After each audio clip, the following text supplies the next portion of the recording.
Let's do this. It's Thursday. It is preseason week 3 day. The most exciting thing of all time, is it not? We got the Bills and Steelers playing right now. We've got, who else is on the docket tonight? We have like 4 games tonight, don't we? Pats Browns. Are there any starters playing whatsoever? Usually not in the last week of preseason. Definitely not. Who else is tonight? Niners, Raiders. Maybe DeJohn Stribling will play. Mendoza today. Raiders are playing. Ooh. Mendoza. I would hope we get Mendoza. What time do they play tonight? They play at 8.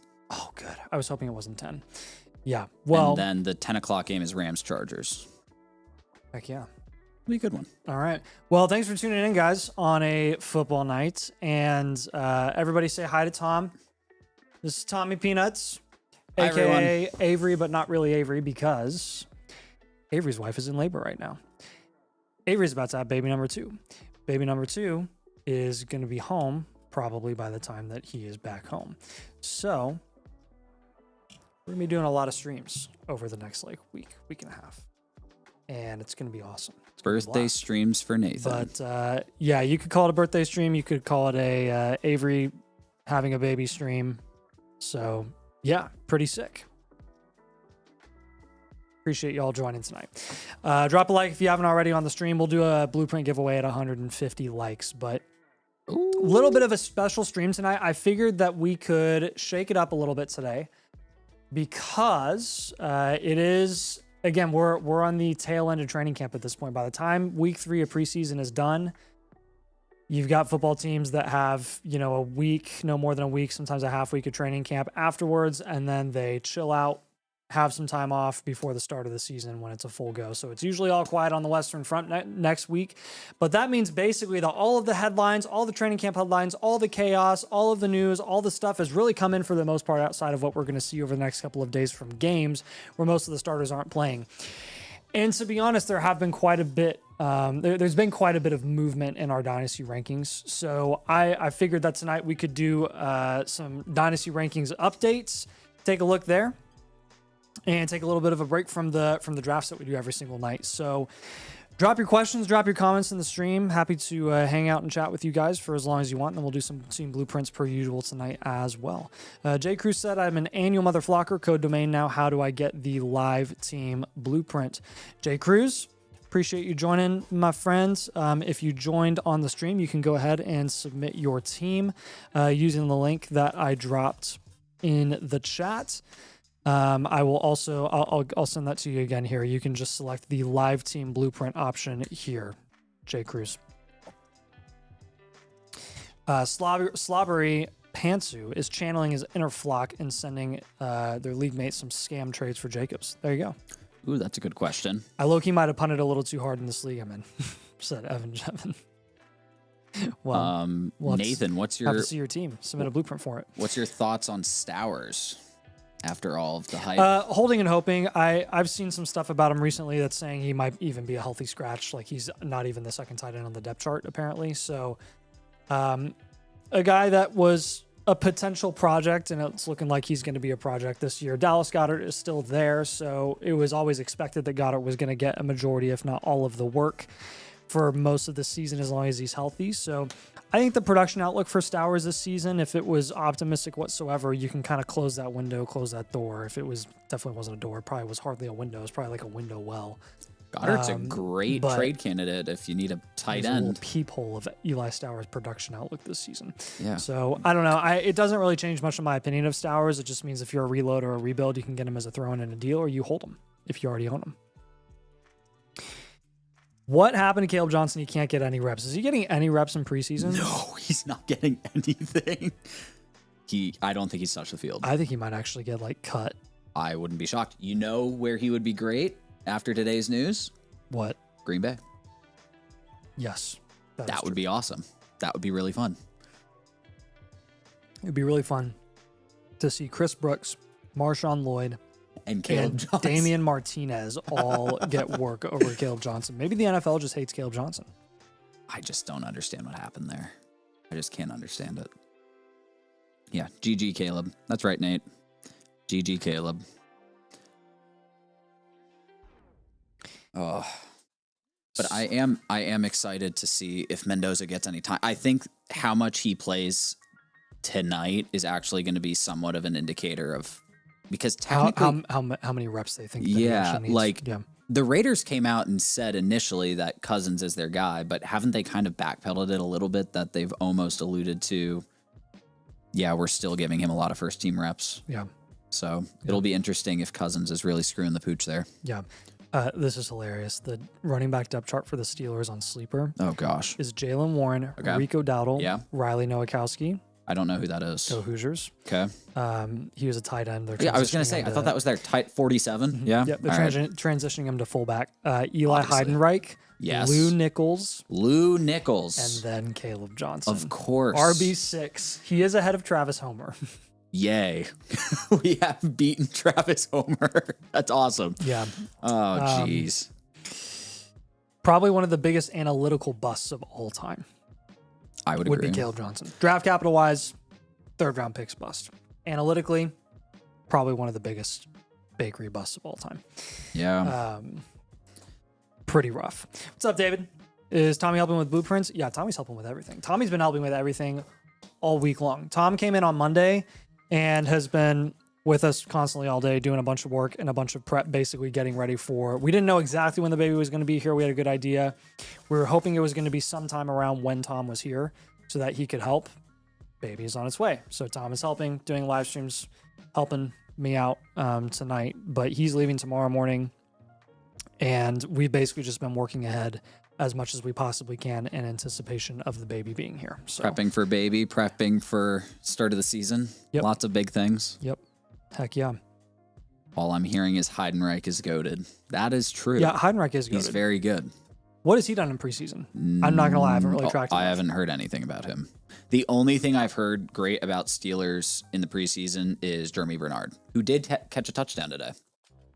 So there's a lot of Jeremy Bernard hype, Yeah. which I don't really understand considering there's also been a lot of Roman Wilson hype as well? Yes, there has been a ton of Roman Wilson hype. They've been talking about him being the wide receiver 3 in 11 personnel. Yeah.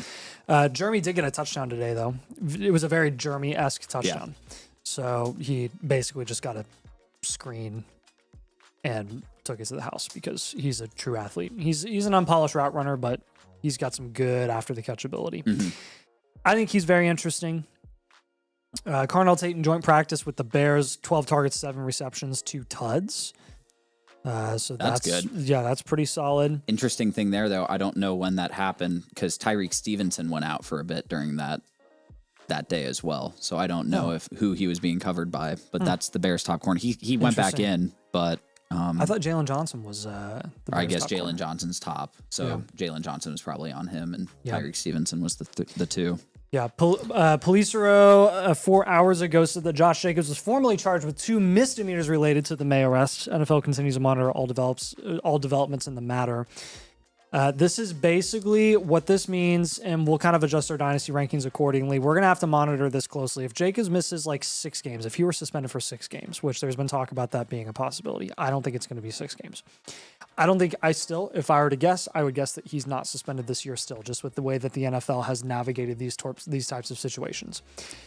Positive thing for Josh Jacobs and his fantasy outlook this season, it's not a felony. 2 misdemeanor charges. So that does make it a little bit more interesting in terms of what the length of the suspension would be, whether it's this year or next year. If it is being pushed back to next year, then we're not really changing his dynasty rank because he's a 1-year dude. 1 year. He's not even a 1 year, just like he's a veteran, a guy that is a lot of his value. I would say 80 to 90% of his value is factoring in what he does this season. And anything after that is pretty much house money, right? So I think the big fear isn't really the duration of the suspension. From the language that I saw for the CBA is based off of what he would be suspended for. It would be 6 games minimum. yeah. So it's just a question of whether or not it's this year or next. And based off of what we've looked after with other things of this nature, it just looks like they're probably going to wait a year. They've historically kind of delayed until the legal process has worked out outside the NFL. Yeah. I would be shocked if he gets suspended this year.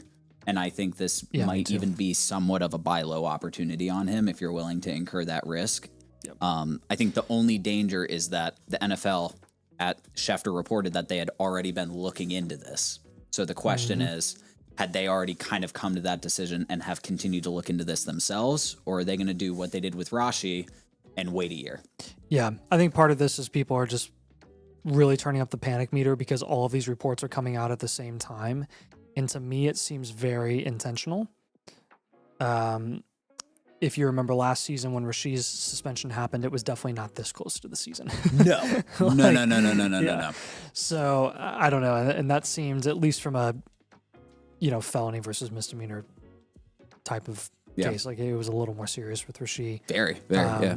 Well, legally, but yeah, some other things. Wandale Robinson left practice today with potentially a concussion. Yes. We'll see. We'll have to monitor that because that could mean that his week 1 status at this point is in limbo. Avery decided he is too rich for everyone. He did. He quit. That's pretty great. We also have a trade. I mean, a huge trade went down today. The Rams traded for Tutu Atwell. They couldn't handle not having Tutu Atwell as mid as he is on their team, and they traded away Jarquez Hunter, who was the next Todd Gurley and was expected to take over Kyron Williams' job. So that didn't actually turn out to be anything. But I think that actually is a little interesting for Jarquez.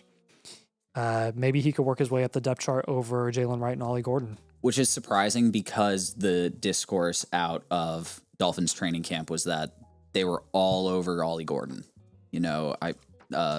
Hurley was talking about, he's like, I love Ollie Gordon. He is a 3-down back, I think is what the quote was, which is, people got nervous for Achane for like half a day. And then he came out with I'm going to, have to lift Achane off the floor. Gonna have to give him like 40 carries a day or a week or something. Yeah. So I find it interesting that they decided to move off of Atwell, especially considering that room. Like that wide receiver room has to be the worst in the NFL. And I don't think it can. Right. It's either them or the Raiders. Yep. And I don't think there's a close third.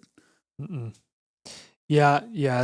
It's pretty rough. So we'll see what happens there in that situation. But Alec Pierce, that was another big piece of news today. Alec Pierce is back. So he was participating in camp today, off the PUP list, as they expect him to hopefully be ready for week 1. So as long as his ramp up continues to go well, running routes, he wasn't doing anything full speed. It didn't look like at camp today, but it is good to see him with the helmet and the pads on. So if you're a Colts fan like us, when we're already like, dang, we paid him a lot of money.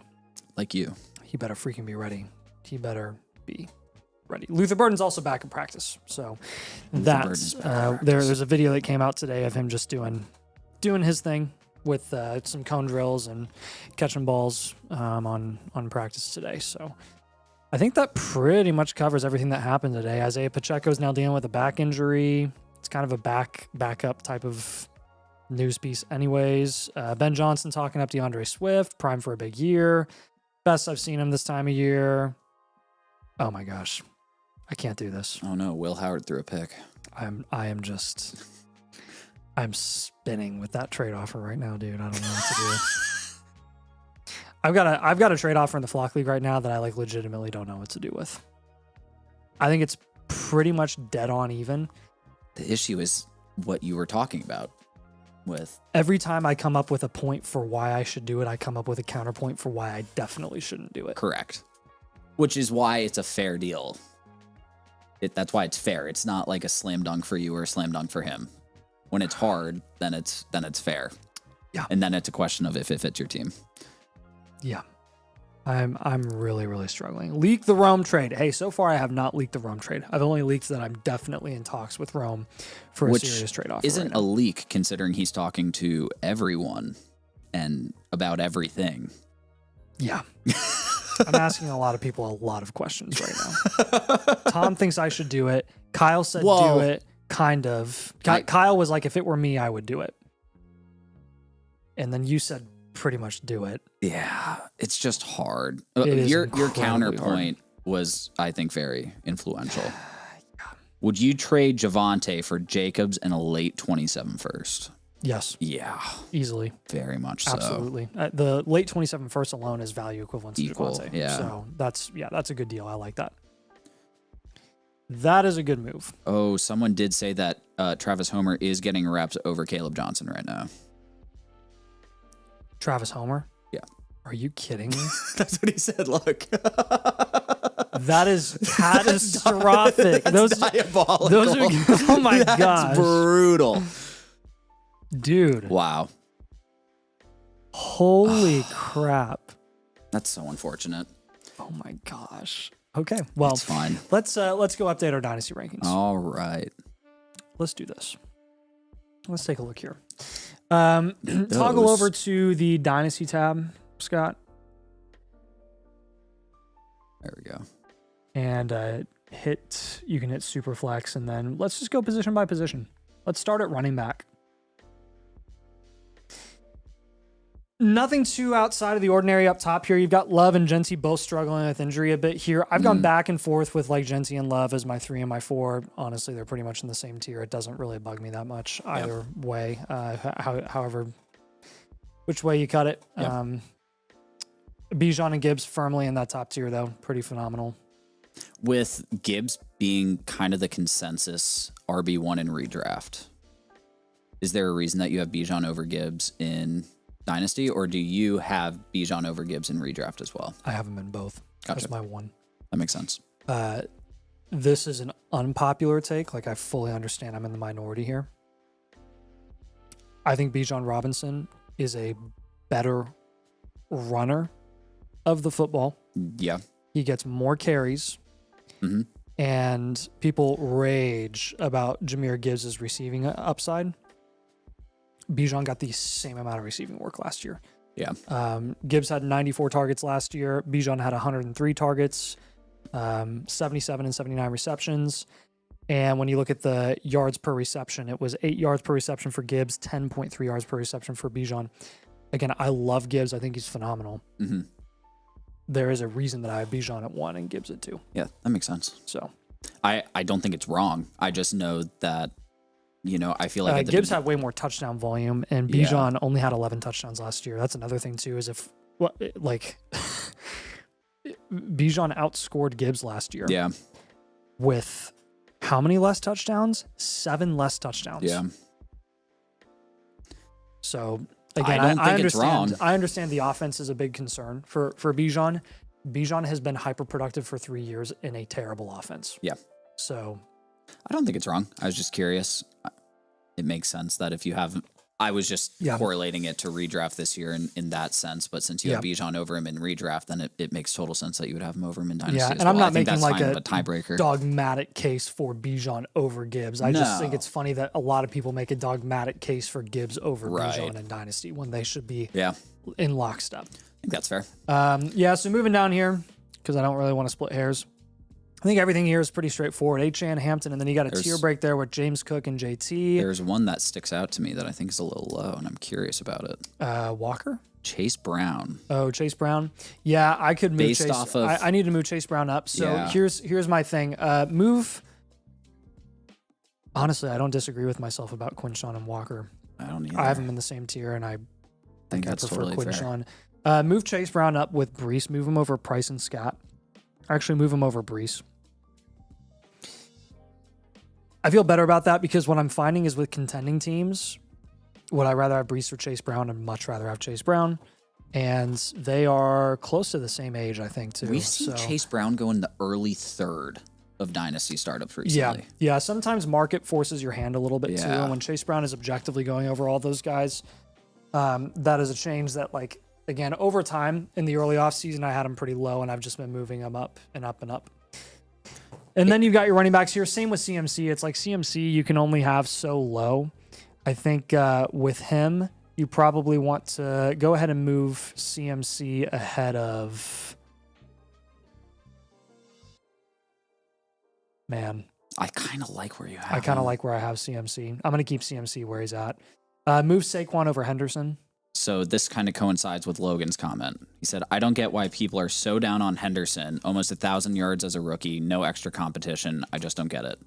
Logan, I'll let the Patriot fan explain this to you. I'm a devout Patriot fan, so this might cloud my judgment a little bit, but Travion Henderson is one of the worst pass blocking running backs in the NFL, which is completely shocking considering that's what he was most touted for coming out of college. And I think there's a couple of reasons that Travion just isn't getting the hype that he had earlier in the offseason right now. And the first is what the coaching staff has said about him in preseason relative to Ramondre. They have said that Ramondre is going to be the first and second down back, and they followed up with hopefully Travion is the third down back if his pass protection holds up. Yeah. So they have said that somebody has a defined role, and then Travion's role is if he can do something that he has not shown he's successful at, then hopefully he's going to be good at that. And what Black Lagooner is saying is like, yeah, he either booms or busts. And it's like, okay, he had the Tampa game where he had 2 home run touchdowns, and he had the Buffalo game where he had that like run to the right and then May blocked for him as he looped around to the left. Yeah. Those games, he had big games because Ramondre was out. Like when he had his big games, Ramondre wasn't playing. So I think if it was just Travion, if Ramondre goes down, Henderson's going to be insane. Like I think he's going to be an incredible fantasy asset. With Ramondre there, it's just I don't see it happening anytime soon. Yeah, I think one other note too that was super interesting to me was the tendencies of Josh McDaniels as a play caller. And historically, his splits between man, gap, and zone is basically totally favors Ramondre. Yep. And he runs like 90% of the time what Henderson is notably worse at. Mm-hmm. And he's not going to change the way that he operates his run offense. Like he's done it his entire career as a play caller. So if he ran what Henderson was really good at, consistently, then I think it would be a more interesting conversation because he's better at Ramondre in that specific skill set, but that's just not what McDaniels runs. So I don't know. It's tough. But if anything's evidence, and I think people really pay attention to what he did in the regular season, just look at the postseason and the splits in the postseason when it mattered most. What Ramondre did in the postseason was honestly one of the primary reasons the Patriots made the Super Bowl, besides the fact that like Bo Nix broke his ankle and CJ was kind of a bum in the playoffs. Like it was because Ramondre Stevenson had an incredible playoff run. Yeah. And if they're going to rely on him in the playoffs, then I don't see why they're going to all of a sudden shift to Travion in the regular season this year. Yeah. Travion going to be chilling at the Costco with Caleb by week 6. Nice. Yeah. Drop any players that you guys want us to talk about, by the way, as we kind of just work our way down here. But that's my Travion rant. Sorry, I still think Henderson at 17 and continuing to move down is just where I'm going to stick to my guns and be like, yeah, he needs to be this low, and he could be even lower, but he's in the same conversation at this point with Bucky and Kyron. And there's a lot of questions with those guys too. That's why Yep, Javonte, and then you do have your teardrop after that, where I think it's a very clear teardrop with like Javonte and Etienne kind of in their own little mini tier. Jacobs is somewhere in between where like Henry and Swift are right below him. So what are you doing with Jacobs now? Bashal Tootin, I'm a little bit lower on than consensus. I'm going to stick to my guns there. I would value the production guarantee that I'm going to get from every running back over Tootin right now, while also fully admitting that the value upside of Tootin is obviously higher. Then this is where it gets interesting. Let's take Harvey, move him over Monangai and Coleman, Scott. Let's take Montgomery and move him over Monangai and Coleman as well. I think the production value from Monty this season definitely outweighs the value of Monangai and Coleman. Harvey, I think, is being a little bit undervalued right now. Yeah. Honestly, if you don't like investing in Tootin at his price, you can just go get Harvey later. He's probably going to be in an equally split backfield just like Tootin is going to be this year. Yep. And then some of these other guys down below, it's like, okay, Jonathan Brooks, I've been incrementally move him up back to back with Chuba. Yeah. And I don't know. I struggle with him because part of it is like, I know the market's being super aggressive. Scroll up just a little bit, Scott. I would take him over Monangai. He's very close to me. I would take Harvey over Brooks. Personally, I would take Harvey over Brooks. So let's take Brooks over Monangai. Let's take, I'm moving. You have Dobbins way down there too. Yeah, I need to move Monangai down a lot. I think I'm just getting lower and lower on him. Well, it's just because he's been hurt. Take Monangai and move him down below Jaylen Warren. Yeah. And then drop Singleton a little bit. We're gonna take. I need to Singleton. I could dip. He hasn't made any noise in training camp at all. So Rodriguez is going to get work. Crossy Maris is going to get work. Rashad White's going to get work. Let's move Let's move Singleton down below Rashad White. Still have him above. I would move Corum over Singleton as well. And then the question is, where do you do Dobbins? Yeah, it gets so muddy down here because you're talking about so many backups. Yeah, Dobbins. Let's put Dobbins up, probably. Do you want ahead of Gainwell? Yeah. And there's one more big one down there that I think Woody Marks is very intriguing. I'd probably put him back to back with Blake Corum. I like that. And then Pollard's the only other one. Pollard, screw that. You can move Pollard over Caleb Johnson, and then you can send Caleb Johnson down to the abyss. I'm done with this. Put Caleb Johnson down to like running back 70. Oh, poor Caleb. I would take a shot on Seth McGowan over Caleb Johnson. I would take Najee and hope that like. We need to move Malik Washington up a little bit. He's been looking really good in camp, and he might have a chance to get some production this year. He's at 64 right now. Let's just bump him over all the veterans, well above Aaron Jones. Keep scrolling up. Here's a comment that put him back to back with Braylon at 48. Black Lagooner says that Dobbins over Ramondre is wild. I mean, they're both in split backfields. Yeah. So I don't know. I guess it just, I mean, let's not get too rainbows and butterflies about Ramondre. Like Dobbins was straight up objectively better than Ramondre when he was on the field playing last year. Ramondre was not a guy that you wanted to start last year. Dobbins absolutely was. And obviously Dobbins is more injury prone and he's going to get injured. But again, at this point, once you're this far down the board with these types of running backs, like you're talking about serviceable level assets that maybe you can plug and play in your flex spot in a Dynasty League. So if Travion somehow learns how to block somebody, like Ramondre is going to just tumble down the rankings. Yeah. Like there is one key thing for Travion to shift the entire narrative, and it's pass blocking. Mm-hmm. But yeah. Somebody said Trey Benson. Dude, Trey Benson's dead. Gone. Yeah. Him or Caleb? That's the question. That's a discussion no one wants to have. Yeah. All right, let's head over to wide receiver. Let's flip through wide receivers a little bit here. Oh. Nothing up top really has changed here. We can scroll down here pretty quickly. I'm not going to really budge with Carnell Tate. I think we start having a serious conversation about like, hey, where do we rank Jordan Tyson now that he's pretty banged up? Mm-hmm. I think you can probably put him. I'm not going to move him down very much compared to where I usually have him. I think as a contender, especially the value of getting somebody like Ladd and Nico who are going to outproduce him this year is higher to a point where it's like, okay, I'll give them the nod right now since we're heading into the season. So you can move Tyson down to 18. But I'm not moving Tyson out of the same range that I have him ranked. Like, I'm not that low on him. I'm not going to freak out. You can't sell him low right now.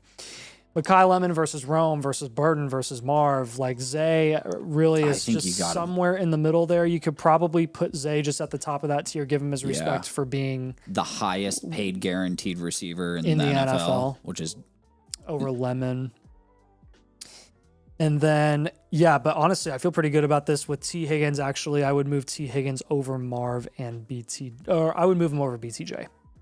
And that's about it, actually, in Dynasty. So, Devonta Smith, I would give Devonta Smith the nod over BTJ as well. I would give AJ Brown the nod over BTJ. It's time to have a conversation. About him? I'm freaking out about BTJ.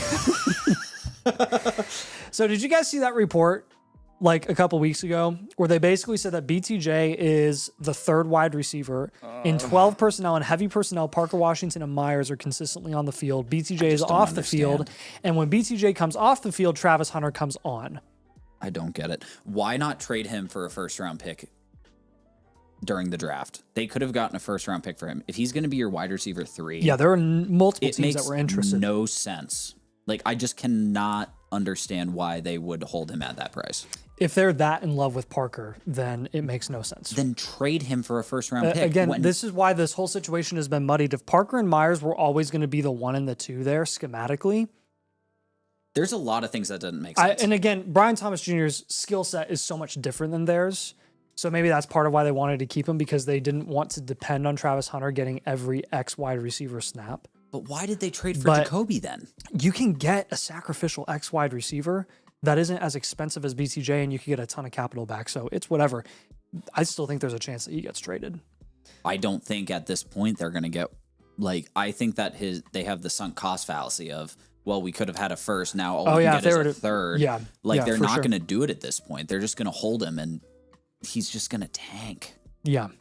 It sucks. Yeah. So I honestly, like, would you take KC I'm over getting him? more and more scared. 1 for 1? No, I would hold BTJ. Yeah. Because I think the situation in Cleveland merits there being definitely caution for sure.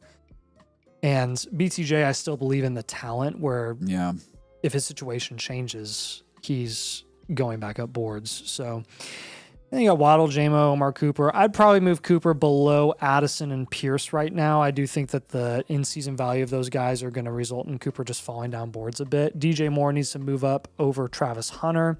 I need to move a lot of guys over Travis Hunter, actually. Let's take Hunter and let's move him down below Christian Watson. And then we're going to take Boston and we're going to put Boston over Travis Hunter. We got a nuke Ricky. Boston's at 43. Denzel Boston, yeah. Move him over Travis Hunter.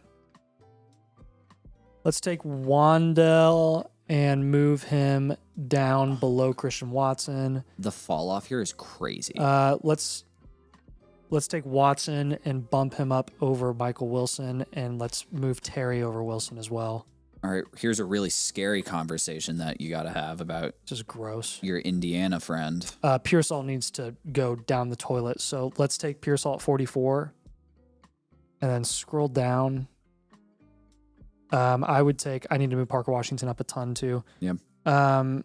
Let's move. Split Sutton and McMillan. Keep scrolling down, Scott. Oh, gosh. We got to move Diggs up. Put him over Dobbs. At Romeo. 60. Yeah, at 60. There you go. Yeah. All right. Parker, let's go ahead and snag him. Parker. He's at 50. Is growing on me a little bit. And again, I've been incrementally moving him up as well. I tanked his value to start. Oh, that's a good point. We can't forget about Stribling. Yeah, I know. We'll talk about him. We talked about him on the last stream too. So we'll take Parker and we will move him up. Go ahead and click on him and scroll up. I would take him probably right where Cooper is going. Probably just over Cooper. Yep. And then move Cooper down below Terry. Sorry, Omar. I love you.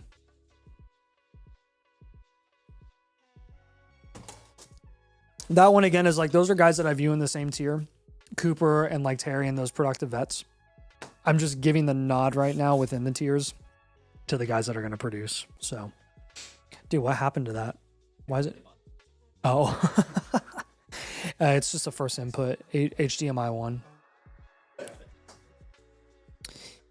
Someone said Matthew Golden, huge jump. Wow, Stribling. Yeah, Parker is just a guy. Again, this is partially Parker and partially me just acknowledging how absolutely horrible this range of wide receiver is if you're not getting a productive vet or a pretty solid upside shot.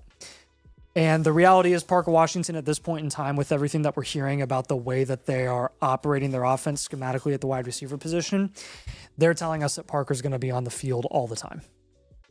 Like all the time. So kind of have to listen to that. And if it screws us, it screws us. But when there's coach speak and then there's this, like this is next level. Yeah. Okay. But here's my question. Omar Cooper, speaking of updates from camp, has sounded not good. No. Are you just going to hold tight there? Yeah. He's still a first round wide receiver. Yeah. So I don't think it's wrong. I just think it's it hasn't been that too needs to be negative. There just considered. hasn't been much positive. Yeah. So like AD Mitchell and Garrett Wilson are the 1 and the 2, and then he's been duking it out as a wide receiver 3 with like Isaiah Williams or something. Mm-hmm. I don't know who's the 3 there. Yeah, Matthew Golden is gonna sit tight. Let's take Jaden Higgins with his ACL tear. Nuke. and we're going to nuke him. He's going to go down just below Pearsall at 59. Yeah. Go ahead and take Matthew Golden. People wanted me to move him. I guess I can move him up a couple spots. Oh. No, I'm not. I'm not moving up Matthew Golden. Sorry. I'm just not doing that. I guess you can move him over Evans if you wanted to.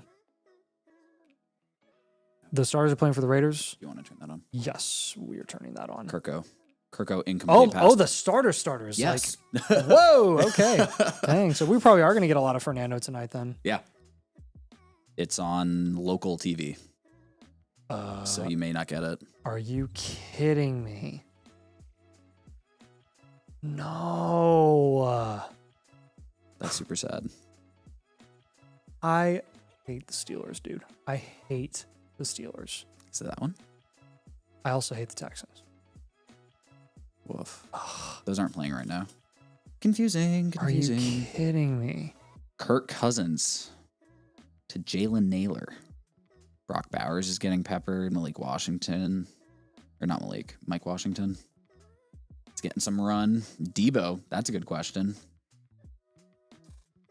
How do I get back? I would try the back button. Thank you. You're welcome. I had to hold the back put on button. Amazon Prime. Pat's Browns. We might get some Browns look. You want to watch Travis Homer instead? No, I don't. No, I don't. Answer the question. What about Debo? Debo's a good point. I feel like Debo's just been nuked for so long, and he's probably going to be relevant if Mike Evans is dead and not doing anything. But then there's the Dejon Stribling of it all, which makes it hard. Yeah, where do I have Stribling right now? Where is he? I don't. Is he even buried? see him. Okay, I need to grab Stribling. Yeah, I thought I moved him up. Oh, we also got to move Diggs. Yeah, I'll worry about that later. Yeah, let's. You got to keep going. Keep going. Nope. Other way. I don't think I've been moving him up in redraft. Keep going. I've buried him. He's at 87. Okay. 87. Yeah.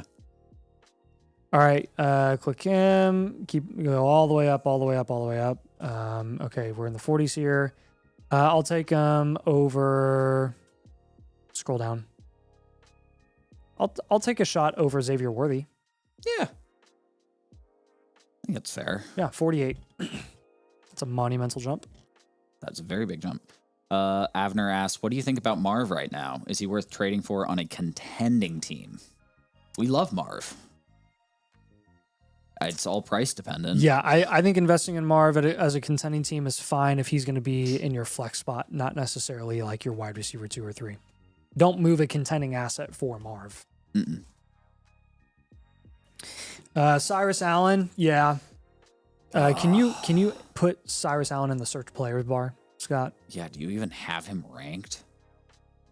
CYRUS. There you go. Thank you. Click on him. He'll be all the way at the bottom. There you go. Now just get ready, guys. Oh, we can get rid of Jalen Polk. He retired. I am not going to blow you away with these rankings, with this ranking of Cyrus Allen. So take Allen, go up into like the 60s. Let me take a look here. Go up into the 50s. You can put him right there with the injured guys. Put him right there below Jaden Higgins and Pearsall. You can put him below.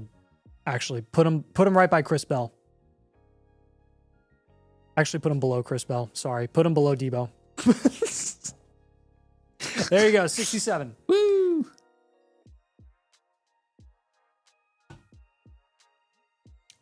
I mean, that is like, whew. Cyrus Allen is really gonna have to convince me. He's really gonna have to do it. Looks really good. All right, Amazon Prime, Patriots, Browns. I cannot believe Yes, but we might get to see KC. I can't believe I'm allowing this. Would you rather watch Travis Homer play over Caleb Johnson? Terrible. Diggs, yeah. I'll move Diggs up into like the lower end productive vet range. You can take Diggs. Put him up just behind Sutton. Yeah. At 57. There we go. Ooh, some Raiders questions. Okay. Jack Besh or Trey Tucker? Probably Besh. His upside is higher. Trey Tucker's like 29 years old. So if you're talking Dynasty, you're definitely taking Besh. Oh gosh, is that Dylan Gabriel? All right. Click save, Scott, and then publish, and then let's head over to tight end real quick. I'm not changing anything about my quarterbacks right now. No. Bowers, McBride, Lovell, Warren, Kraft, Fannin, Sadiq, Laporta, Gadsden. Wow, I really agree with myself here. Yeah, we need to move down Gadsden a bit. Let's take Pitts, move him up a spot. Let's move Kittle up over Gadsden and Stowers. Kelsey over Likely? And then probably not. No. Kelsey's a 1-year rental. Yeah, but is Likely anything? You can move Goddard over. Move Goddard back to back with Kelsey. Put him at 18. And that is pretty rare. Raritan, I would take. I think that's fine. I think you're pretty there. That's about it. I have not changed much. I moved Gadsden down a couple of spots. I mean, Jawan Johnson's kind of low. I literally don't care. But also, yeah. Let's take Johnson and move him over Greg Dulcich at 27. KT Aggie says we need to move Malik Willis up one. No. Not happening. Sorry. Yeah, I'll give you guys a quick look at my quarterbacks, but nothing much has really changed there at all. Goddard safe now that Stowers stock is down. I think he's safe for this year. He's safe for this year. Yeah, he's a rental. But again, he's a good 1-year rental. It's not like super high praise when you're ranking a tight end from like tight end 23 to tight end 17. Like they're all in the irrelevant jag range. If you're competing and you have literally no tight ends rostered and you can trade a late second for Goddard, I would do that. Yeah. Yeah, and nothing special with the QBs here. I surprisingly agree with myself. I think it's good. Yeah, I would take Ty Simpson over Malik Willis. Full stop. Are there any other changes you would do? Like, do we have to... I feel like Dart's consistently going above Mahomes these days, don't you? Dart is not consistently going ahead of Mahomes. No, it's not consistent. Okay. I think there's a lot of risk That's there, the only honestly. one. Yeah. Everything else looks normal. Yeah. Yes, for sure. All right, guys. Well, there you go. There's our updated Dynasty rankings. Some big risers just with training camp hype. We got a couple of followers with injuries and stuff like that. In general, just kind of tweaking our rankings a bit, and we'll see what happens. I'm sure we'll be changing them like crazy at the beginning of the season as well as we get a bunch of data points here. But Artorias said, "You're killing me with the Steelers." Hey, I had to watch freaking Brady win over my team for like 20 years and this. Tommy's just not respecting that skill of Travis Homer. Yeah, that's true. Quit dogging on Travis Homer, who's definitely going to be cut after this game. I'm so sorry. Seahawks legend, Travis Homer. Did Avery get a haircut? It's been a very long haircut. Avery's baby is on the way. Avery's baby is on Avery's the way. at the hospital right now. I'm his substitute. Yes. Substitute Tom. Give Tom 1 million dubs in the chat for being here all week before he goes back to law school like this Saturday. I do go back to law school on like this Saturday. Yeah. Very exciting. I do not envy you. I couldn't get out of school quicker. Love school. School's fun. Oh, gosh. Alrighty. Alrighty, let's do this. All right. We got some trade questions here that we're going to work on. Yeah, you can move it down to 13 or 4 to 12.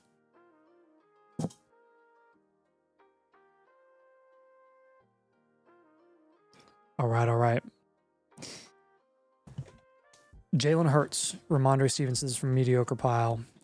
Hurts and Ramondre for Stroud and a first. No. This is Hurts for Stroud and a late first. Absolutely not. Not in a super flex. No way. This is way too far of a down tier. You're capping your upside. A late first is not near enough on top of CJ Stroud. So we'll hold. And it's just a bunch of blah after that. Yep. Ooh, Tommy DeVito. Oh my gosh. Ooh.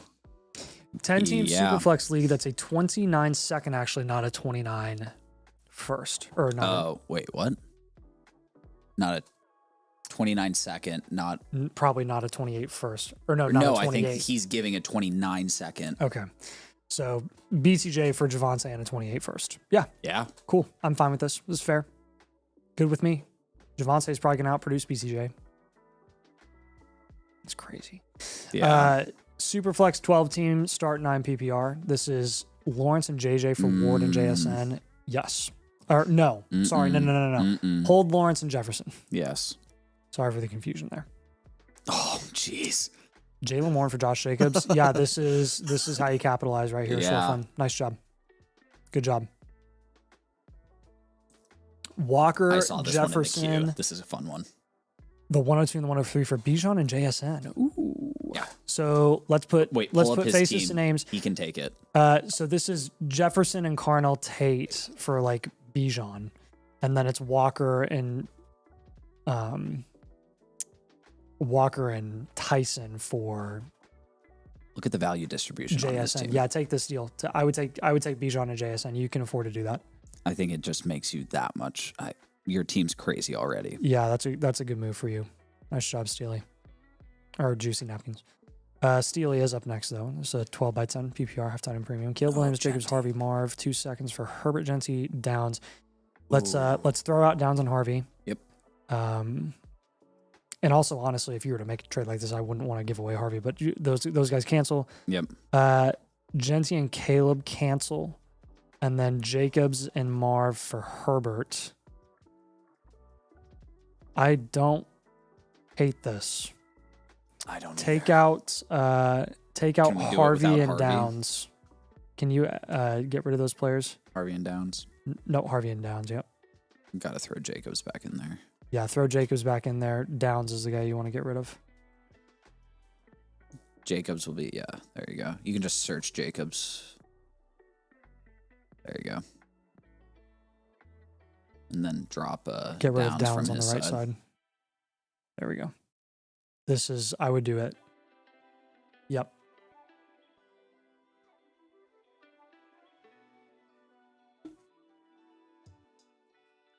I drank this fast. Ferguson in a second for Kittle. If you're contending, no, you should be you should be paying a second tops for Kittle, and honestly, it should be a Ferguson for Kittle swap. Yeah. I would probably hold here. I love Kittle. Probably don't want to do that. Need order for startup draft. Jax, Matt, Clog, Chad, Hot, Baldy, Shard, Austin, Luke, Kai, me. Brother, Hershey, really appreciate your super chat. I have no idea what you're saying here. No, he wants you to pick his draft order. Those are all the options. He wants you to pick their order for their draft. Those are the names. I don't understand. Like, Jax is one of the members. Matt is one of the members. Clog is one of the members. Chad is one of the members. And he wants you to pick their draft order for their redraft league. but I don't know what their situation is. He just wants me to pick them. All right, so I'm just picking random You names are picking random order. All right, okay, here we go.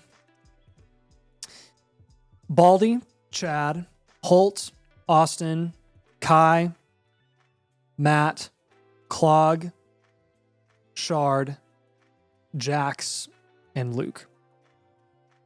There you go. I like that order. That's Yep. a good order.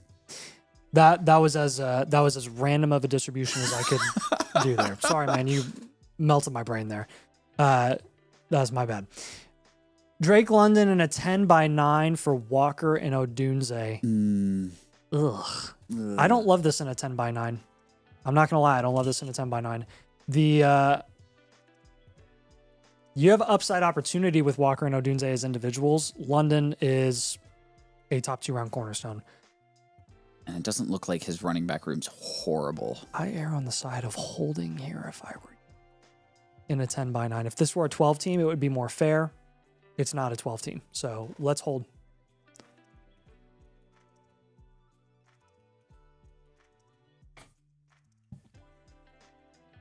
I think we did that one. I'm in a win now, so I don't know if that's too much to give up. Oh, no, just I mean, pick. what are Tate and Tyson doing for you in a win now situation? Bijan and JSN are winning you your league.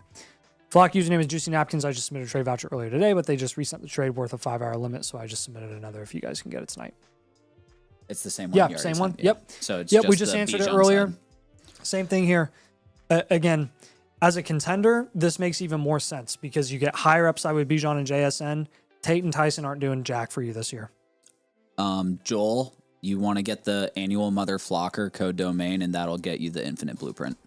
Yep. I will give you the hot link here, man. Remember, code domain will get you the infinite. Here's a link to join domain and get a free live blueprint. And if you need any help getting that, let me know, and I can give you a hand. Yep. We've got Bulbous Buffont, Chris Olave for JT in a Dynasty League. 10 by 10? Sure. Fair deal. If you need the running back and you're contending, I'm fine with it. Puka for Olave and Ibuka. Not a fan.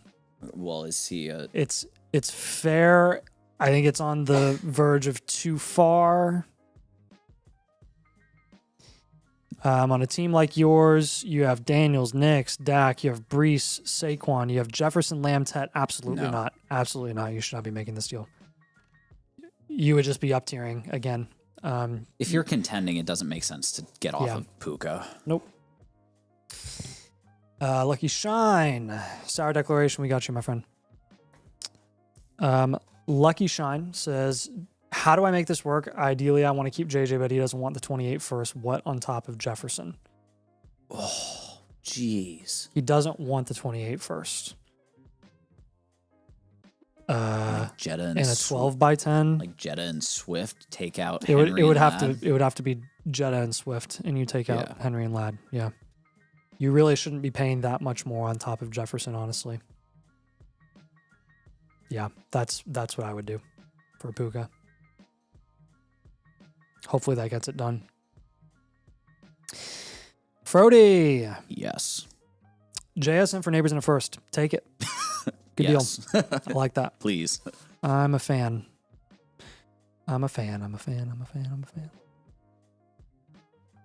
Yeah, I submitted the team blueprint, but don't see my name on the side. Did I do something wrong? J. Cruz.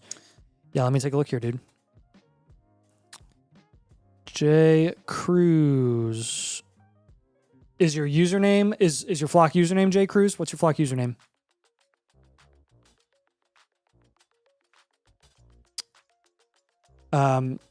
Tommy will help you. Tom will help you with that too. Yeah, just drop your flock username and we'll find it for you. Username. We'll help you out. If you did not select the live team blueprint option, then you probably got moved over. That's what my guess would be. JMVC. Yeah, you did not select the live team blueprint option. So what we can do is we can send that voucher back to you. And if you just select the live team blueprint option at checkout, then you'll be good to go. Just let me know if you want to go through with that option and we can send that back to you to resubmit. Or if you want to stay in the off-screen queue, that's fine as well.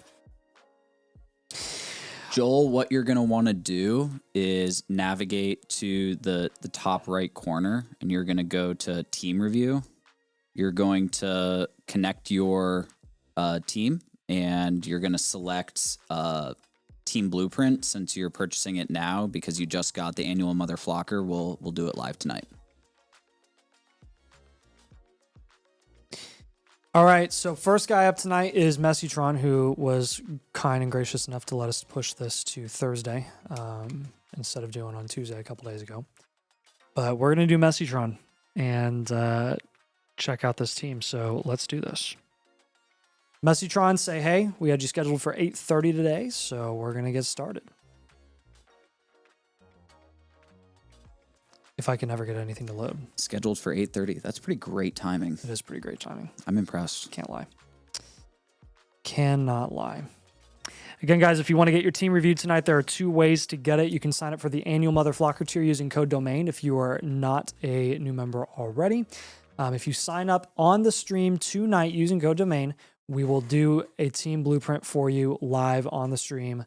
Free of charge. It also comes with the infinite blueprint included, all the flock tools, trade calculator, bakery, the portfolio on the site, one-on-one access with Avery and I. Got the domain ADP tool, true ranks, player categories, trade calculator, all of that stuff, trade questions, the Discord.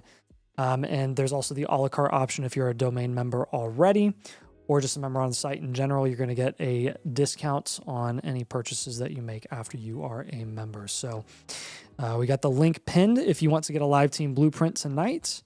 And I will put both down in there for you if you want to get a live team blueprint if you're already a member.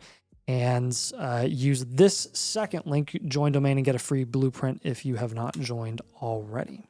Jay Cruz, if you didn't buy it live, or if you didn't get the annual Mother Flocker live on the stream, then there is an added charge if you're trying to do a voucher upgrade to be alive. Yeah.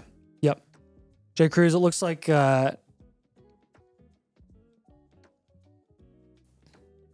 oh, that's a good point. Yeah, it looks like you joined on the 11th. So there's a voucher upgrade price for the live team blueprint.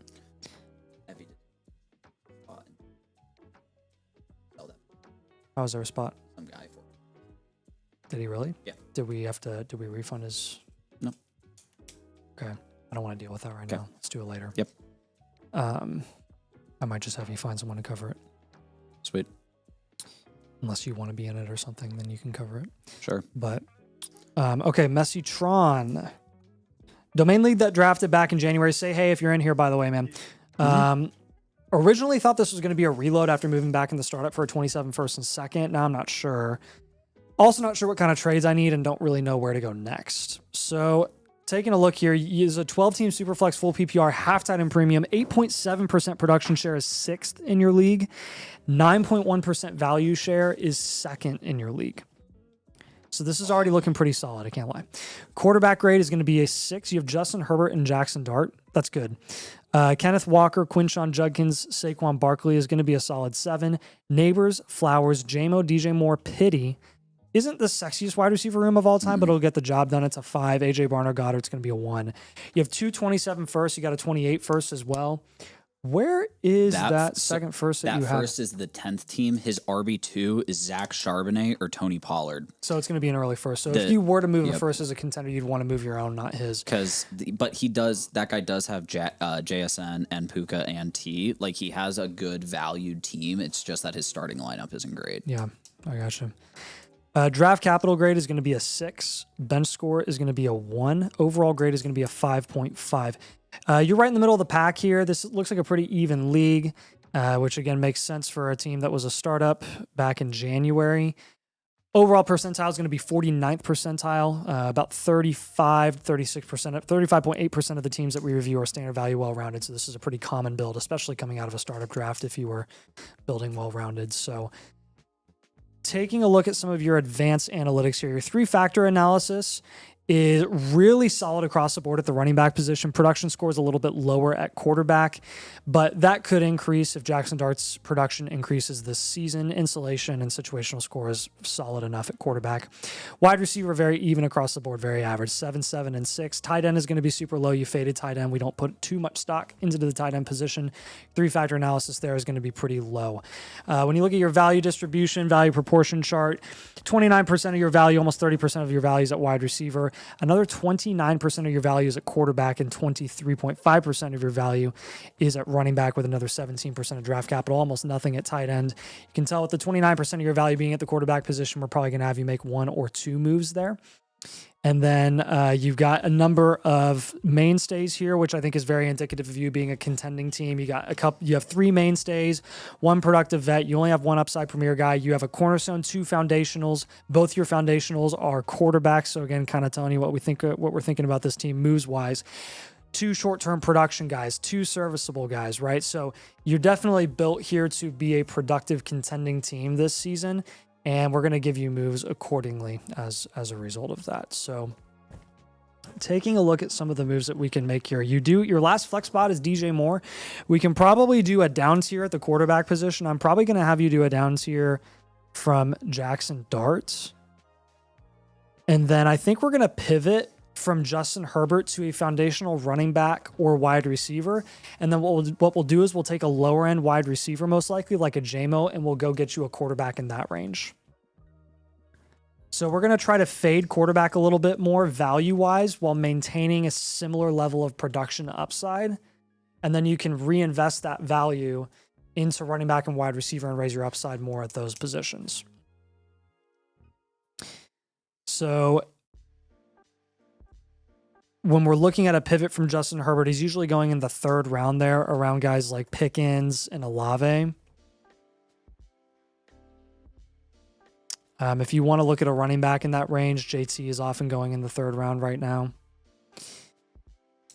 Now, when you make up, here's a big key point to this, and you're on the stream, so you're seeing this and you're hearing this, but only move Jameson Williams for a quarterback if you move Justin Herbert for a running back or a wide receiver, and vice versa. Those two are conditional upon the other one happening, right? So make sure you're doing those simultaneously, or make sure you get one done and the other done, not just one and not the other. Jared Goff, Baker Mayfield are 2 targets that I'd be looking for with Jameson Williams. Jordan Love is probably in that conversation as well. Now, looking at Jackson Dart, if you did a small down tier at this point, it's looking like you can get Jacobs as a comfortable plus on top of Brock Purdy with not much of an issue getting that done. Bo Nix plus Casey Concepcion. Casey is on that roster. That's definitely worth looking into. Look at the Dak Prescott team, too. See if you can get a significant plus on top there. Chase Brown is on that roster. A.J. Brown is on that roster. All of those guys look interesting to me. If you can't get Chase Brown for an affordable price, you're probably going to be looking at A.J. Brown there, and I'd be comfortable with either.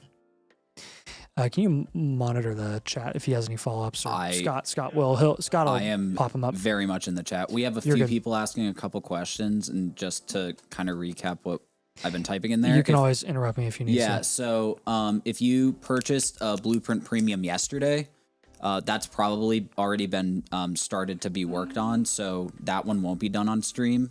If you purchase the annual Mother Flocker subscription under code domain during this stream, all you have to do is submit the normal team blueprint voucher. Don't click live. Don't make sure you're not getting charged or anything like that. And it will be done on stream, even though it's not technically labeled the live. If you submit and you purchase the annual subscription during this live stream, it'll be done live tonight. So Jared Jennings, just make sure that you drop your Flock username so we can make sure that it gets done tonight. Nope. All right. Sweet. Perfect. Thank you. So yeah, as we continue with some of these moves, so we got the Jackson Dart down tier cover, the Herbert and JMO pivot where we're doing the flip-flop, positional flip-flop thing. And then looking at some of the other guys on this team that I think we could improve a little bit on, you're probably going to want to take... If I were you, what I would consider is taking a first on top of Walker or Judkins. It would have to be your first, not the one that's expected to be early. I would probably go ahead and take Walker or Quinshawn, whichever one gathers more interest. I would assume it would be Walker, and go get Achane or Hampton or Jency. All of those guys are more insulated. If you can get Jency or Love at a significant discount right now, that'd be sick. But really, I'd be looking at Achane or Hampton primarily. We got you, Jared. Yep, so Messytron added. He said, with it being a domain league, I'm guessing down-tiering off QB will be hard. It's a small value loss worth it to gain production in my flex. Yes, it is worth gaining production in your flex. So what I would guess then is you're probably going to have to look at Dak and A.J. Brown, not Dak and Chase Brown. I would look at Brock Purdy and Josh Jacobs still. That should still be possible with the Josh Jacobs news. And Bo Nix should still be a possibility as well if you're down-tiering from Dart. Trying to be as conservative as possible with those down-tier moves. Now, your third move, I would take a look at potentially shopping DJ Moore for a wide receiver that we feel a little bit better about. I don't hate DJ Moore, but there are 2 wide receivers specifically in that range that I like more, and a running back. Terry McLaurin, and then DeAndre Swift at running back, and then Devontae Adams at wide receiver. Any of those guys I would take over DJ Moore. Then your last move, we're going to take a couple of Jags here. I think we're going to take Isaac Tesla and Jordan Mason and just clean up the serviceable Jag range a little bit and get another serviceable guy or maybe even short-term production veteran type of player. And you can look at Rico Dowdle. You can take a look at Chuba Hubbard, maybe a Ramondre Stevenson, something like that. What questions do you have on those moves, Messytron?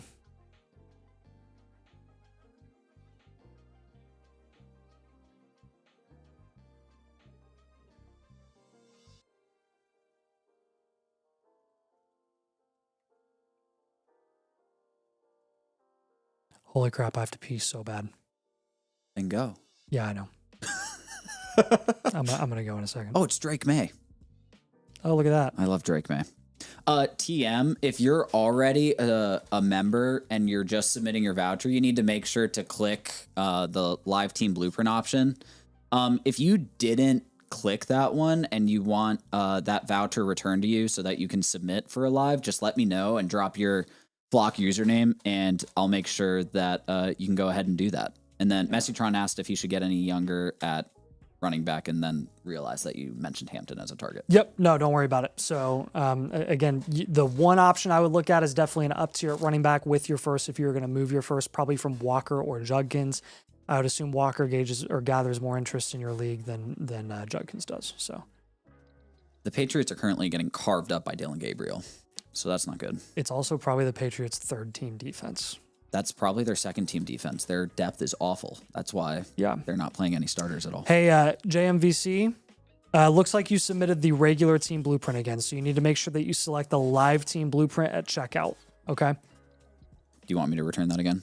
You can either return it or you can just submit a $34 super chat. Yeah, if you want to submit a super chat, just let us know, and I can do it. Just let us know what you prefer to do, and we'll get you taken care of. Yep. Yes, if there are any, Messytron asked about any tight end moves with his team. Nope, Goddard is fine. Goddard is more than fine. Don't worry about the tight end position. At State Basics, are you... If you want to move a second for Kittle, you can try, but I'm assuming the team in the domain lead that owns him is probably not going to want to move him. Are you an annual member? If you are not, I would recommend getting the annual Mother Flocker tier using code domain. And if you do that and submit your team, we'll do it for free tonight. And if you are already a member, then you can go ahead and submit it through the Flock Fantasy site. Yep. All right, just do normal. Okay. Sounds good. Do we have Spacewalker in the queue? Yes, we do. Okay, so he just bought the annual. So he's a new member. Cool. So he'll Working him he'll live. And then who's our Stivers? Have you been talking to him? Yes. He's also just skipped his trial. So he's also So a new member. He's good to go and he's Yep. here. Okay. He's right here. All right. Scott, that is 1, 2, 3, 4, 5. Yeah, we're down to 9. Caleb, we actually ended up moving Nathan's league to Tuesday for a couple different reasons. One of which is that we are without Mr. Avery tonight, Mr. Avery Huffman. And there was also a lot of people in the league that thought it was just easier to do it on Tuesday. So waiting on that a little bit. William asked, is Genty Love a good start in a 10-man? I definitely think so. Are you talking about in Dynasty? In a 10-man startup? I think definitely. I feel like with the running back push lately, that's definitely the way to go. It's definitely risky going double running back, but I don't think there's, those are two of the safest guys to build around for the future as well. So I definitely like that start in a 10-man in particular. Oh gosh. The New England Patriots are getting screwed tonight. Yeah, we are done with Messytron. Do you want to reload? Great. Soft maybe. Did you submit hoping to do a review tonight? Because this is a redraft review. So I just need to make sure if you meant to submit a normal team review for us to review tonight, just in the chat, say something and we'll help you get taken care of. But right now that's a redraft review. So we just need to know. There are rookie picks in there, so I would assume. I think that's why. I think he said it was out of a startup draft, so I'm pretty sure that's what happened. But I just need to make sure. Messytron had one follow-up question. We will have to just call out Soft maybe and make sure that he's here. So. Yep. No, I was trying. Here. Okay, cool. He said Scott, I also can't do math. I'm really stupid. We are down to 8. We're down to 8 spots. Awesome. Messytron asks that he got offered Cook and Myers for Quinshawn and Saquon. Sorry, we're down to 7. I can't do math right Do I need to do math? now. Yeah, maybe. Probably. Okay, so Mike Martin is soft. Maybe yes, that was supposed to be. All right, you're good, a Mike. Dynasty one. You're good, bro. Awesome. What we are gonna do then is we're just gonna we still can't create Nope. the redraft here, so send him a team review voucher back and just select the live team blueprint option, and then we'll create one for you. That work? All right. So we're going to cancel this. I'll send you your voucher. Make sure you clicked live team blueprint and we'll go from there. And if you have any questions, just feel free to let us know. Have him select the regular team blueprint because you already paid for the live team blueprint. Click regular team blueprint, not live team blueprint, and we'll go from there. Yeah, sorry. I don't want it to charge you again. So Correct. Just team blueprint and you'll be set. Sorry, that was confusing, my friend. All right, so next up is Caleb. What's up, Caleb? The dart throws say, hey, if you're in the chat, my friend, I think you were in here earlier. I was listed as a strong contender earlier in the season, but after only a single trade, I got Stroud in 2/3 for a 27 first and Brissett. Okay. Now I'm listed as a purgatory team. Did I mess up that bad? We're not the biggest fans of CJ Stroud in a super flex league. He's like, he falls to like the 8th, 9th round in a lot of our dynasty startups. Has lost quite a bit of value, but kind of depends on where that first is going to end up being. So let's take a look at this team. Let's check this out, man. Oh man, you got a lot of depth at wide receiver. Jackson Dart and CJ Stroud in a 12-team super flex, full PPR, half tight and premium, where you have 10.8% production share, which is second in your league, and 7.8% value share, which is ninth in your league. You're a little bit under expected value share here though, but you have good production share. Dart and Stroud and Murray. See, here's the thing. Like, you didn't necessarily need Stroud because you have Murray, and Murray, honestly, is probably going to outproduce Stroud. Yeah. But your grade there at QB is going to be a 5. Chase Brown alone will be a 3 with Harvey and Pollard. You have Neighbors, London, Nico, BTJ, Marv, Addison, Evans. I'm going to give you a 9 there. And then George Kittle is a 2. No first over the next couple of years. Draft capital grade is going to be a 1. Bench score is a 1. Overall grade 5.5. You don't have enough old guys here to be an aging value, but value share wise, you are almost there. I'm going to give you a standard value wide receiver factory team. I wouldn't say you're in purgatory. I do think that you didn't need to move that first for a quarterback. You could have moved that first for a running back and been fine with Dart and Murray for sure. But it's definitely salvageable. Granted, I'm more of a Stroud fan than most. Yeah. Caleb's here, by the way. If you're a Stroud fan and planning on holding on to Stroud, then that's fine. I was going to give you pivot ideas for him. I would rather have Baker or Goff than Stroud by a mile. I would rather have Jordan Love by a mile. But if you're planning on holding on to him and want to stick with him, I'll leave him alone. I will have you do a Jackson Dart down tier, though, and we're going to help get some extra running back assistance here. And I think our other 2 moves are going to be pivots at wide receiver because you have a ton of wide receivers here. I would take advantage of that value and try to get some running backs in specific ranges. Nico Collins, primarily, I really, really like. I like some of the running backs in that range as well, though. And I think you could use James Cook or Jonathan Taylor instead. Jonesy, I just sent that voucher back to you. So if you go ahead, you can submit the live team blueprint and we'll get you in the queue. If you can't get a James Cook or a JT, then I would probably just stick with Nico Collins. Don't move him for another wide receiver in that range. It kind of just defeats the purpose of pivoting off of him. We really want to pivot to the running back position. Ideally, you want to flex as many running backs as possible, and right now you're flexing all wide receivers. He did get a trade offer this morning. Okay. Of Lamar and Keenan for Neighbors, which I can't fathom. There's zero reason for you to get another quarterback. No way. That'll hurt your biggest strength here, which is value at wide receiver that you can translate to running back. Don't overvalue quarterbacks. You can get plenty of production from quarterbacks from really, really cheap guys and not overpay at the expense of your flex spots. So hard pass on that deal. BTJ is another guy that I would probably shop if I were you. Again, it's not against BCJ personally, though I am a little bit worried. I would just be looking at running backs in that range like Scadaboo, like Bucky, like Kyron Williams. Perfect. And that should kind of even out your team quite a bit. Another thing that you can consider is moving your second for a productive guy. But looking at the down tier from Jackson Dart, any good running backs in addition? The Brock Purdy team has Javonte Williams. I would look into that if I were you. The Dak Prescott team. Soft maybe, we have you. Got you taken care of. Let's take a look at the Prescott team.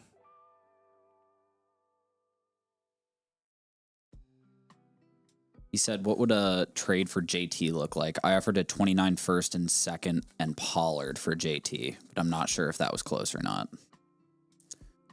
I mean, if that went through, that would have been pretty far out. Yeah. That would have been great if it went through. You're probably going to have to offer a pretty serious player like a Nico for a JT, is what I would guess there. And that will raise your production upside this season.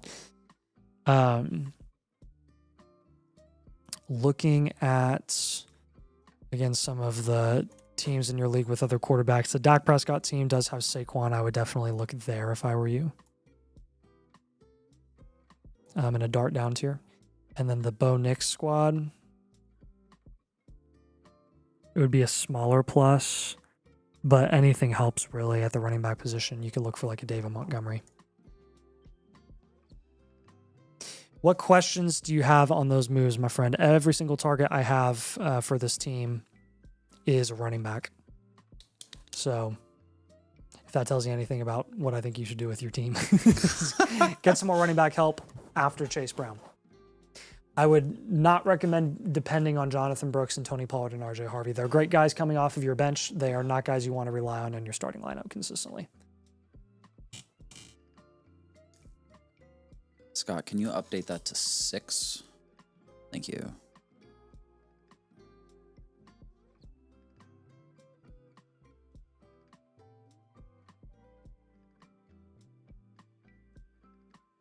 Any questions there, Caleb?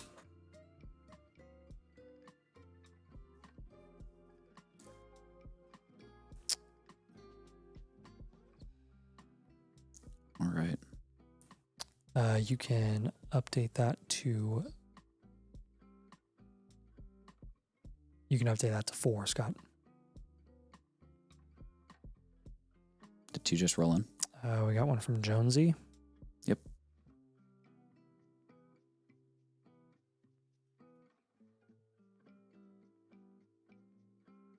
Sorry, you can bump that back up to 5. I can't do math today. It's all over. My brain is dead. Down tier from Dart to Prescott and Saquon. Is that straight up, or would I need something on top? That should be enough. If you That's can get fair trade. if you can get something bigger, I mean, that would be great. He has better running backs, or he has better players in his room. I mean, if you could get an overpay like James Cook and Prescott, that would be sick. But again, Prescott and Saquon is pretty spot on value wise. That should get it done. My league value is running backs high, so why I ended up with so many wide receivers or running backs. That's why I would also guess the Dak and Saquon deal is probably the highest that you could get there. So, the Dalton time? Yep, it is Dalton time. All right. We have a trade question. Yeah. Ooh. 12 by 9, Kalen Black in a second for Matthew Golden. My answer is gross. Ew. Sure. Sure.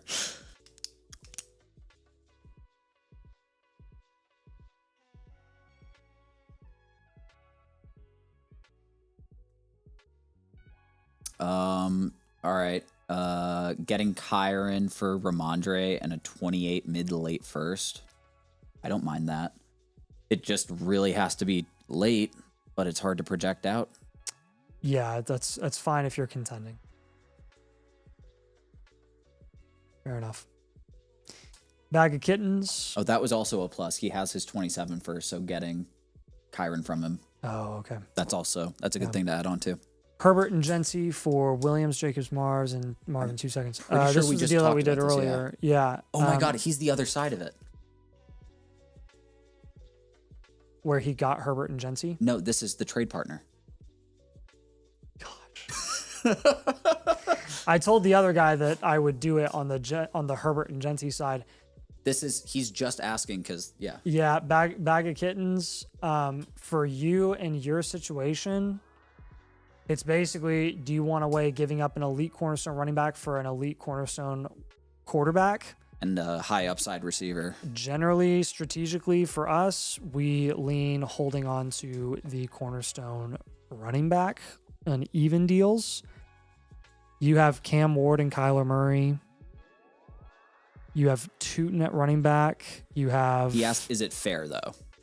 It's a fair It's deal. a fair deal. I told him to get it down to this because I think this is what's fair. I would take the Herbert and Genty side. I think part of what he's probably considering is that he's definitely in rebuild mode. Yeah. And if you're in rebuild mode, Jacobs may not make the most sense. No. And honestly, neither does buying an expensive quarterback. Also true. You would want to be down tiering from Herbert before you're up tiering from Herbert at the expense of Ash and Genty. So that's my honest opinion. It's fair. Both value wise, the same trade questions. If you like the deal, it's a fair deal. It's not a bad deal. Yeah. It just may not favor your build. Yeah. Calling out K Carter. Let us know if you are on the stream tonight, my friend.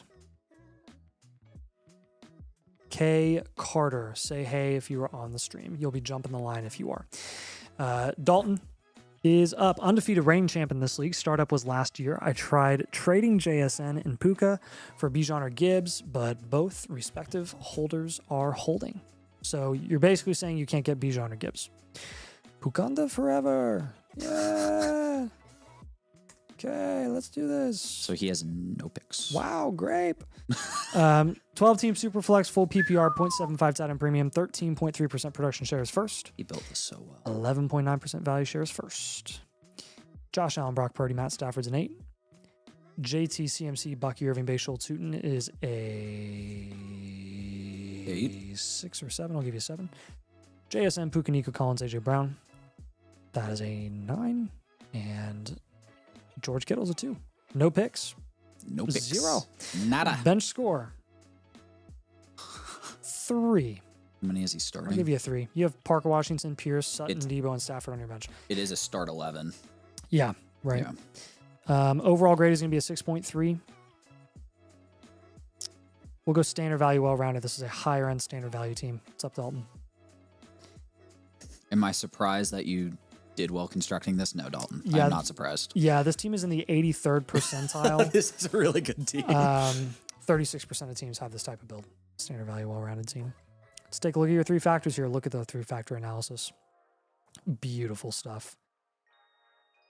10s across the board at the quarterback position for insulation, production, and situational. Running back is 8, 9, and 10. Wide receiver, 9, 10, and 10. Tight end, 5, 8, and 8. For fading tight end, your production and situational score is incredibly high. That is the joy of owning George Kittle. Yep. Overall, insulation, production, and situational scores are 8, 9.3, and 9.5. Value proportion, 51% of your value is allocated to the wide receiver position, 19.3% at running back, 29% at the quarterback position, almost nothing at tight end, almost nothing at draft capital. He said this was elite last year.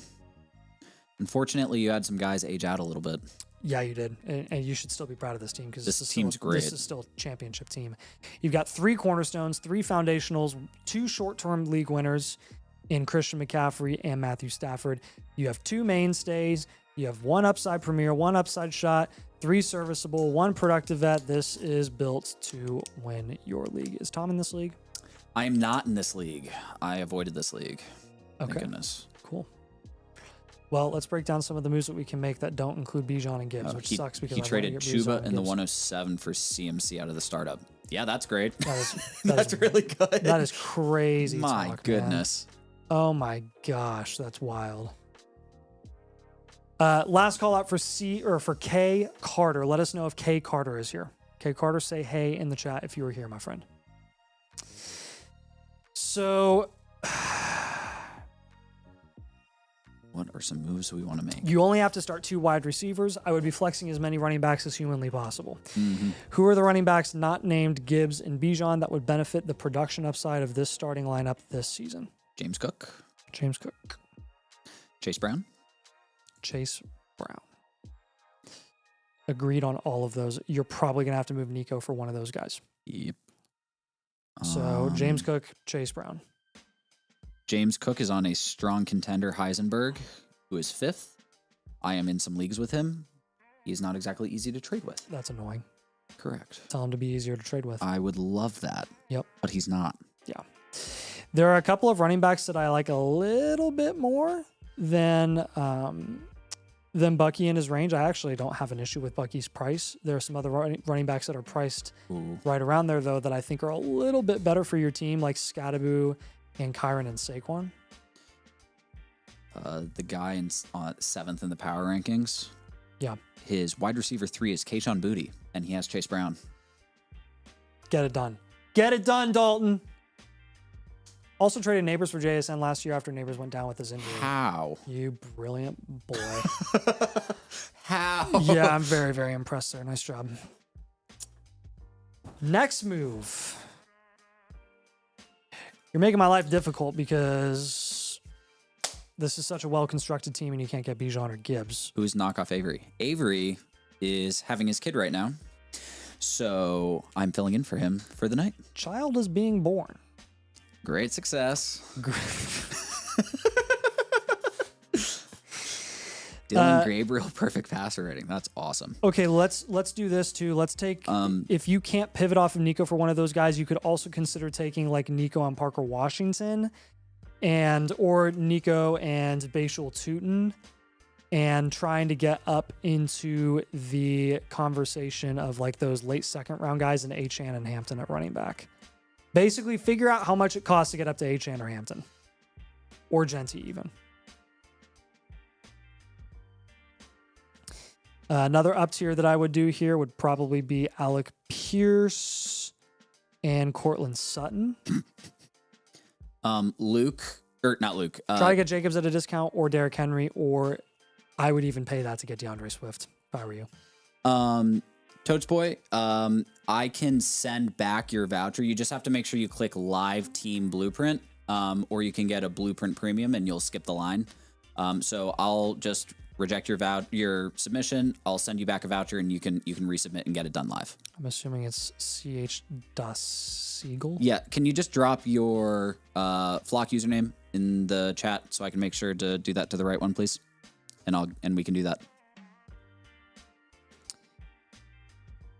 The Colts' future QB1 is being birthed as we speak, according to Zach. Yeah, there you go. I would tend to agree. Yeah.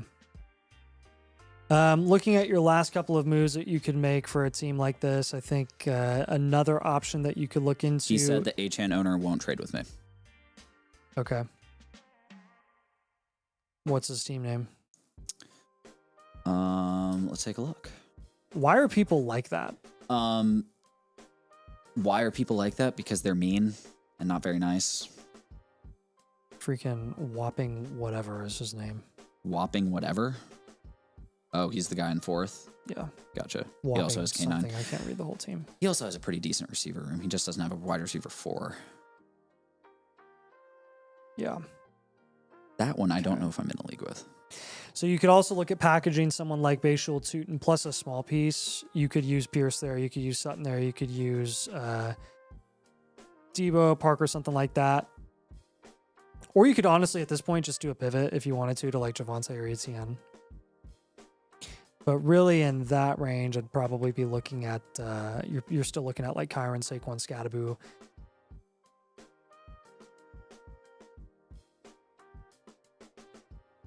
You can also take a look at Brees.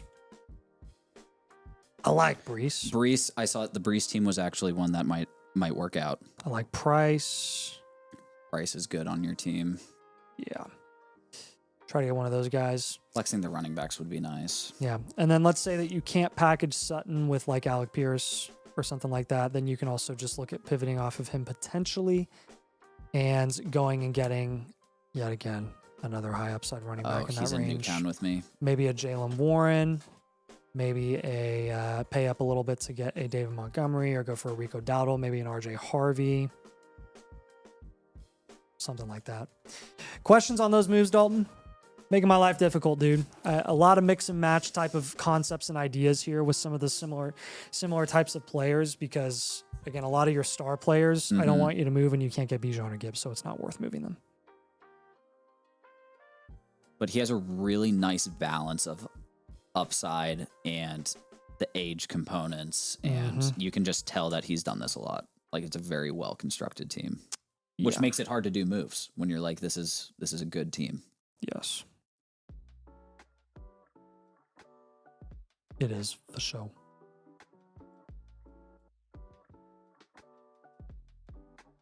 As always, he's winning the leagues.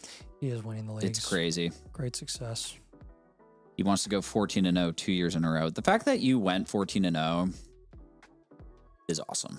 Yeah. I went 14-0 in a league and then didn't win a playoff game. That was really sad. That hurt. Very sad. Totes Boy, you should see that voucher back in there and you can resubmit. So CH Das Eagle, whenever that comes in. Okay.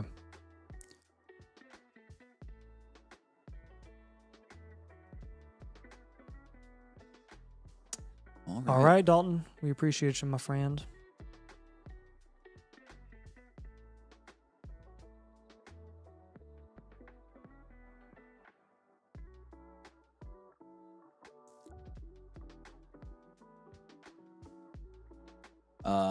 Yes. So Totes, I was just responding to you. So it's fully off for the off-screen blueprint, unless you buy the annual subscription live during a stream. Yeah. So if you want the live team blueprint, you have to select the live team blueprint option. The team review voucher comes with a team blueprint, which again we do a ton of blueprints.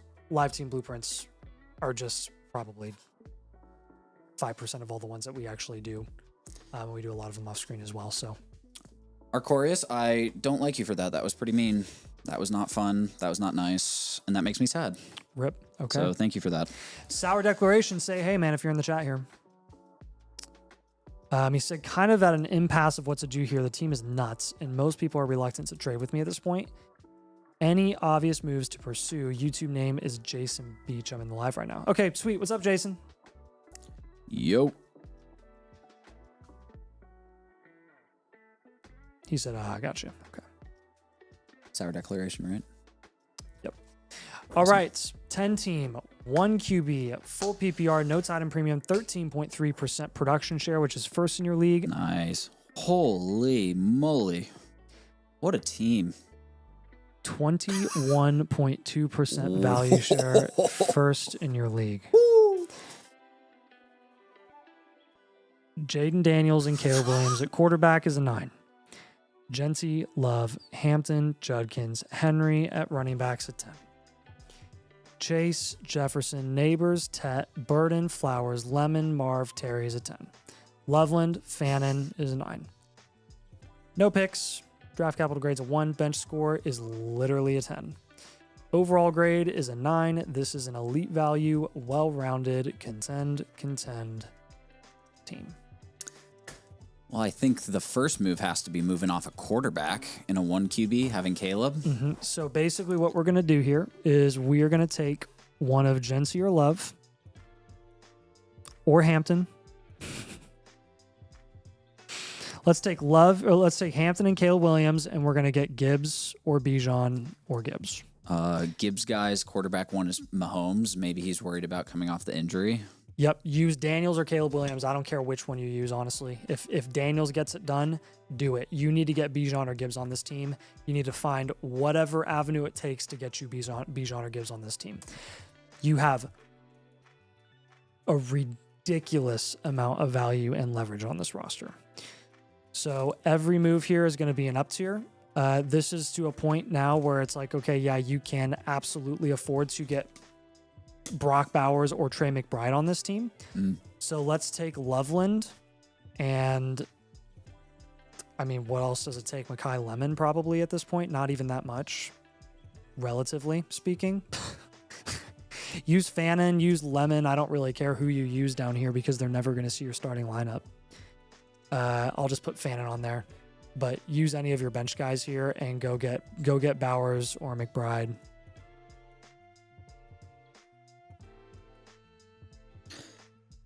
Yeah, just poking around your league like this. The guy in 8th, He has Trevor. If you want to try and go get Amon-Ra using the quarterback upgrade. Yeah, this is where I would take like Tet and Lemon probably, and I would go get Amon-Ra, like you said, or Puka. Anyone who has struggling depth, like that guy with Amon-Ra has no depth behind Olave. Yeah. That's where you take advantage. Yep. You don't own the 3 elite wide receivers that you don't own up top between Chase, Puka, and JSN, or Puka and JSN. Make sure you get those guys. Yeah, just go round out the trio. Yeah, and while you're at it, overspend for Christian McCaffrey.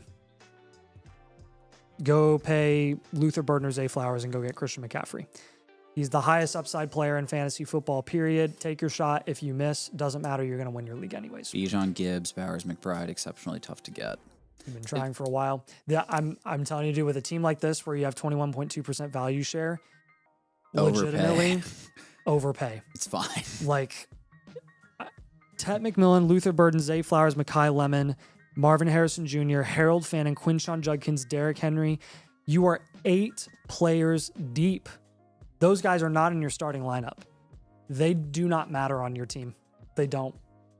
Go get Bijan or Gibbs. Go get both of them. You really should get both of them. And again, if you can't, it's like, I guess if you want more production this year, you could do a pivot from like Jency or Love or Hampton to like Achan maybe. Irrelevant to winning as well, but my plan is to package at 27 with a player in the offseason for an early mid-first. I wouldn't be worrying about first right now. Yeah, if you can do that down the road, that's sick. But this is an incredible team, dude. So good.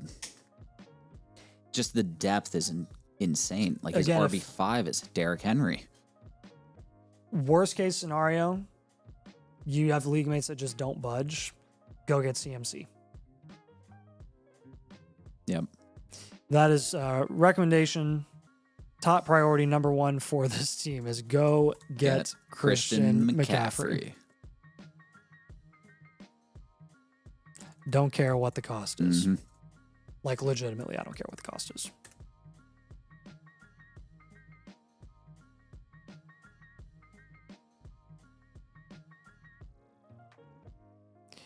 Too much depth is just a waste of value upside opportunity. You got to make sure you package that depth and get top-notch flex options in a shallow league format like this. So you run the table here, man. You have literally all the leverage in the world. So take advantage of it and win your league, my man.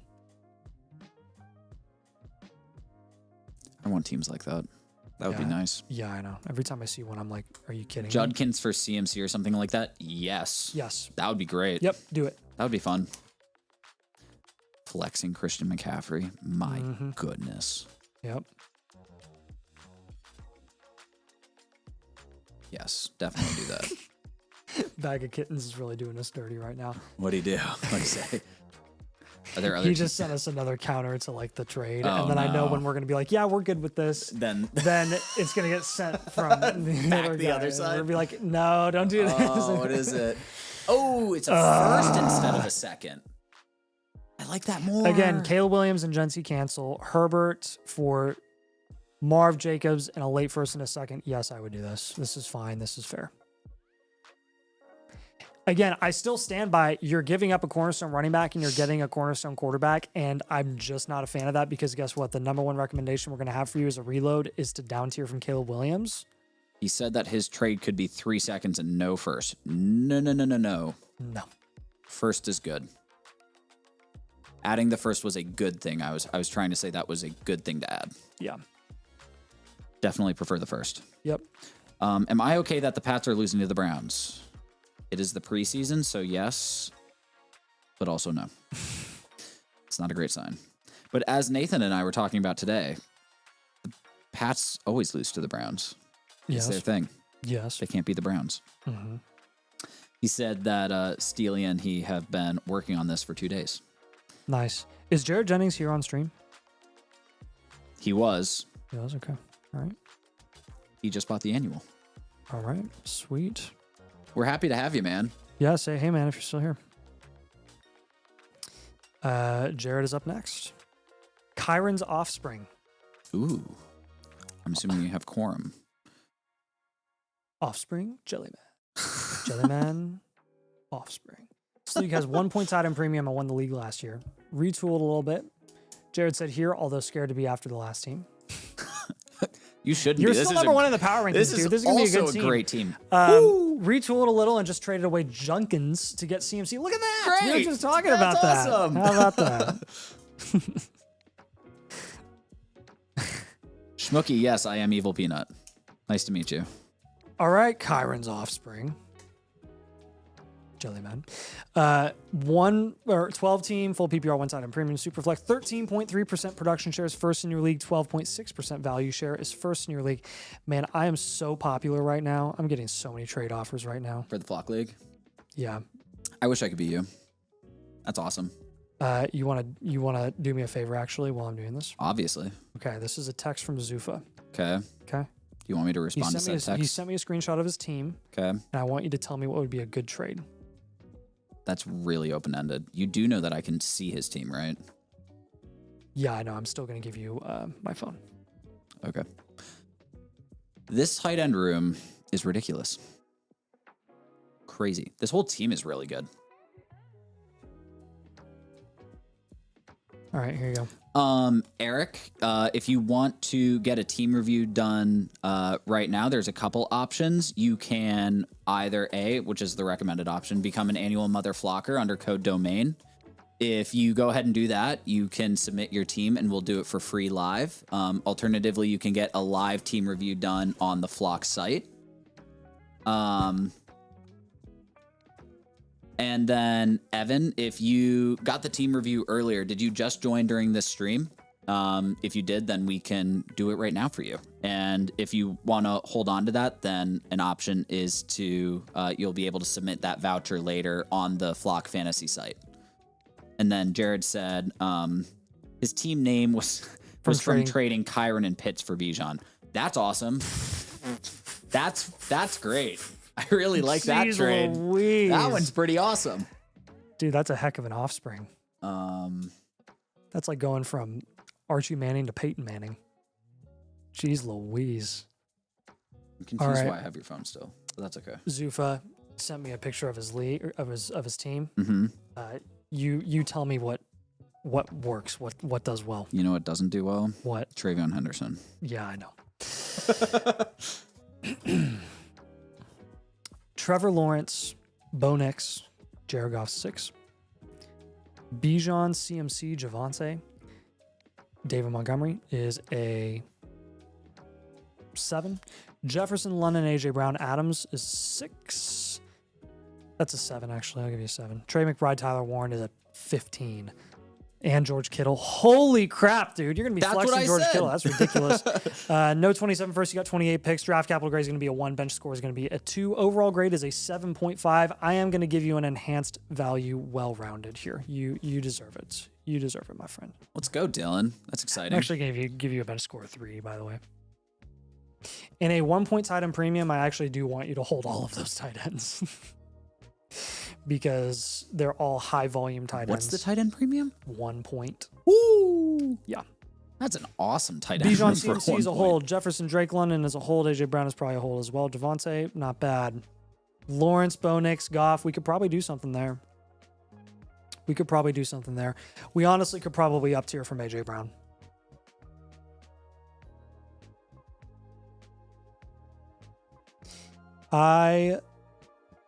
Oh my gosh, dude, I really like your team. It's really well, like it's the only issue is that I really like AJ Brown as a contending piece, but I'm more of a fan of having AJ Brown or Devontae Adams or Mike Evans, like having one of those guys. So that's why the pivot from AJ Brown to or tier up is a good call. Yeah, I think we should up tier from him. I'm trying to figure out who and where I want to up tier, because I think I would want a cornerstone, which means we would probably have to include a quarterback. And I would be comfortable adding a quarterback if I were you, because you have the value to go get another quarterback for cheap, like a Stafford or something, to pair with like a Lawrence and a Goff. Let's take Nix and AJ Brown and let's get you up into the second round. Let's get CeeDee Lamb. Let's go for Amon-Ra St. Brown. One of those guys. It's got to be a wide receiver, though. You already have Jefferson and London in that conversation. If you can't get Amon-Ra or Lamb, then you can just hold.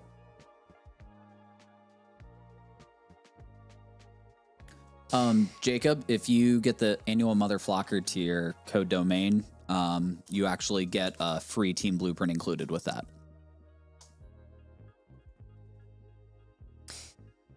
Now our second move is going to be, oh man, I'm getting the heebie-jeebies with Mike Evans. Call me crazy.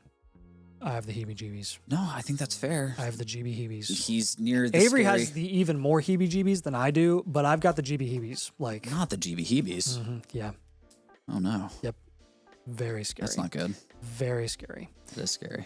So who do we like more there? I like Terry more.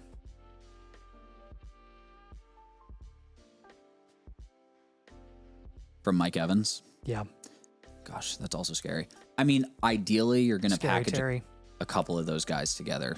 But if you are going to pivot, then I would much prefer Scary Terry to Mike Evans. Yeah, so would I.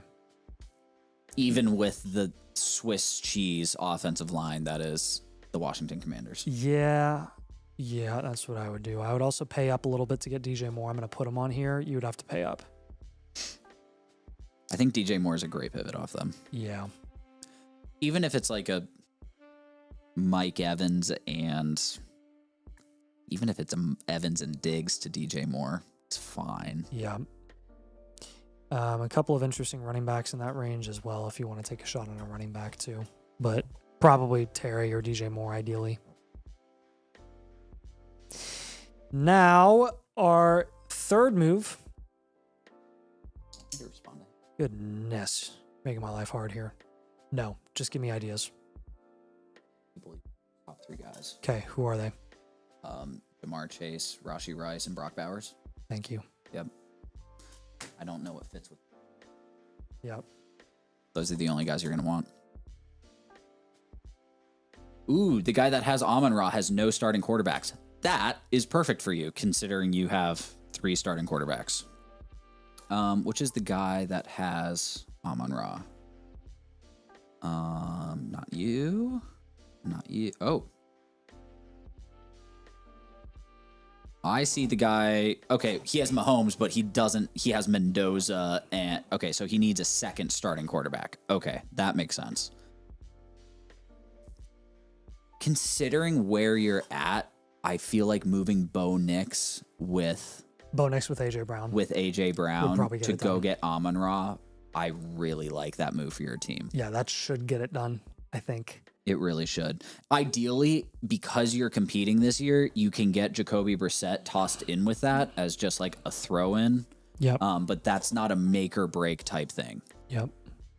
But having Jacoby Brissett as a QB3, you know, he'll keep you afloat a little bit. Yep. Yeah, and then your last move, I'm going to have you just package a couple of Jags here because I think the overall structure of your top end guys are perfect. I don't really want to touch them. What I do want to do is get a couple of like serviceable guys that have some potential upside this season, like Gainwell, Godwin. You could look at Krosky Merritt and just shop guys around like B-Rob, Caleb Douglas, Jordan James, Xavier Legette, Justin Jolie, those types of guys that aren't really going to contribute at all on your team this year. And it's not like the guys that you're going to target here with like Gainwell, Godwin, and Krosky Merritt will contribute a ton to your starting lineup either, but they're just guys that you'll probably have a little more leverage with in season. So see what you can do there. Just want to clean up your depth a little bit. Mm-hmm. What questions do you have on those 3 moves, man? The AJ Brown, Bo Nix up tier probably being my primary goal. And then the Mike Evans pivot and the BTJ Caleb Douglas up tier. Oh, another guy that you could target there with Evans is just Stafford straight up if you end up moving Bo Nix for an up tier. Yes, I love that. Yeah. Love that.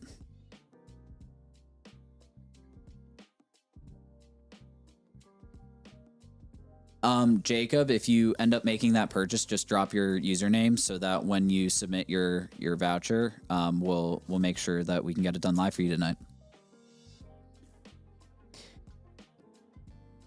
All right, Jared, do you have any questions on that?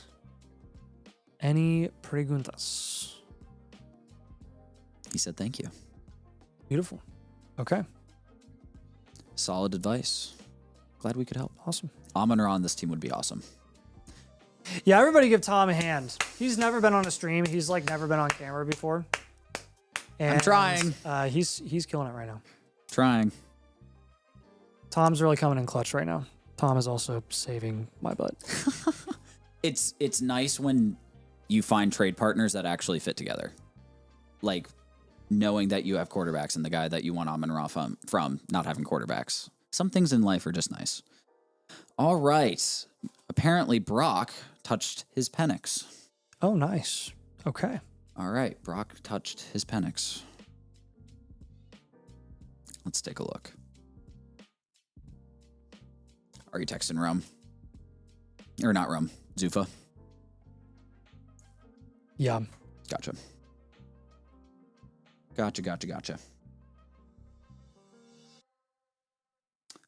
Eric asked what to do with Josh Jacobs in Dynasty. Hold. Don't sell. I think it's more likely than not that he sticks around for this season, at least. I doubt he gets suspended this year. In redraft, I think the consensus is that he drops more to the mid fourth. Kind of in that Bucky area is more where Josh Jacobs is going nowadays. Yep. He's not in the Kyron scat mid to late third area anymore. He's definitely dropped probably about half a round to a full round. Is where I'm at. Yep. Go ahead and knock another one off, Scott. Who came in? Dalton, he's jumped the line. Dalton, you sneaky dog. He said this one is for Tom. Oh, no. Unlimited Legumes. Oh, this is our team. It's really bad. The Domain Peanut Gallery. It's a really bad team. All right. Let's take a look. He said, make sure you mention that Fannin trade we did. Oh, gosh. Let me go find it. It was egregious. It was so bad.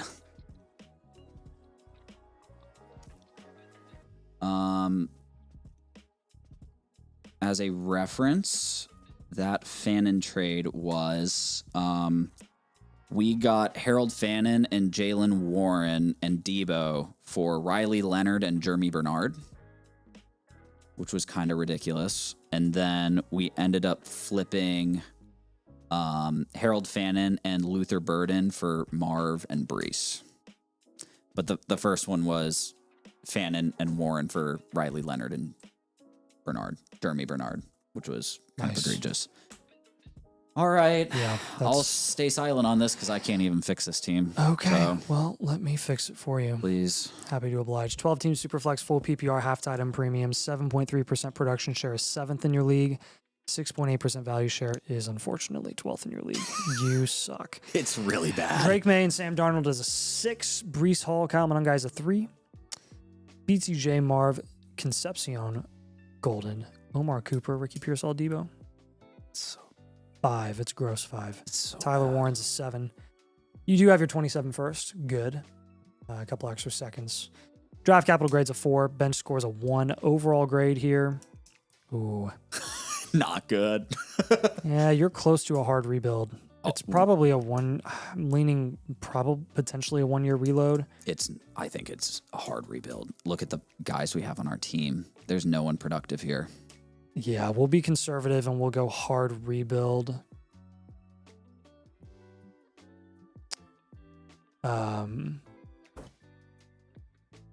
Overall grade is going to be a 3. You're in the 12th percentile of teams that we review. That's part of why I think you're going to be closer to a hard rebuild here. Build percentage, hard rebuild, 6.3% of teams that we review are hard rebuild teams. Oh my gosh. Whoopsies. Mistake. Taking a look at your 3-factor analysis here. Your 3-factor scores are being elevated significantly by Drake May. At 9, 10, and 7. Running back score 5, 6, and 4. Wide receiver 3 factors 7, 4, and 6. Tight end is 9, 8, and 5. Thank you, Tyler Warren. Yay. Your 3 factors aren't that atrocious, which again kind of indicates to me that you could potentially be a 1-year reload. You're definitely walking the line here. You have a lot of value allocated at the quarterback position, and it's literally only Drake May. You do have one cornerstone, and that's it, and it's Drake May. Down to 4 upside premier players, 1 mainstay, 1 productive vet, 4 upside shots, 5 upside shots, actually. 4 upside shots, really, though, because Pearsall is probably down to a jag. I need to move him. Yeah. And then a few serviceable guys, multiple jags as well. So this is interesting, to say the least. It's a really weird team. I think it is very, very clear cut and dry, though. You have to find a way to sell May, whether it's a pivot to another cornerstone at a skill position or down tiering from him. You have to move May. Yes, Dalton, I remember when we traded Olave for a first. I would legitimately move Sam Darnold for another position entirely as well. I have 0 interest in Sam Darnold. It's kind of ironic that you have Drake May and Sam Darnold on the same team. Just rubbing salt in the wound. Thank you. Yeah, no problem. I've been getting a lot of salty Patriots comments today. Yep, you deserve it. Let's move Breece Hall as well. Probably just pivot off of Breece Hall. You have a lot of upside premier guys here. You have BTJ Marv and Concepcion. Tyler Warren, technically an upside premier guy as well. Probably move BTJ. There are a couple running backs in BTJ's range that I like more than taking a shot on him. So let's check that out. You should have interest. You should have interest from a contender in Jalen Warren and Woody Marks. I'd probably move Golden if I were you too. Let's move Tyler Warren though. Sorry. Bye-bye, Tyler Warren. A 0.5 point tight end premium. I like him a lot. He's getting pretty expensive. Yeah. More expensive than he was even just a month or two ago. And for a team like yours, we got to move him. Tear it down. Yeah, that brings me to the last move though, and I think, yeah, let's do a pivot from Jalen Warren. If you want to take the shot on Golden, that's fine. I don't blame you. He's not super There's just valuable. no value there. It's like you might as well hope. Yeah, I'll put RJ Harvey there. I like that. Yeah, target Harvey. Take a shot on, who are the other guys that you can take shots on down there?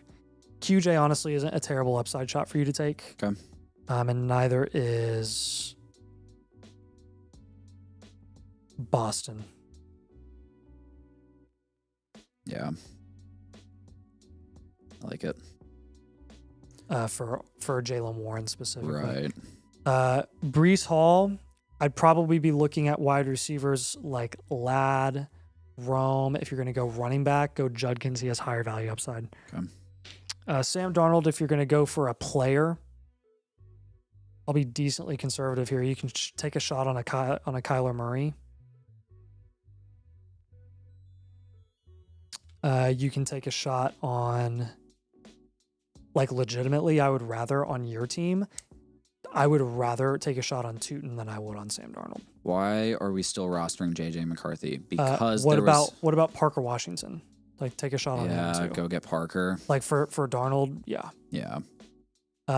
Do Addison even in hopes that he gets a contract extension. DJ Moore in hopes that he does something this year to have leverage. Kenyon Sadiq's a good one.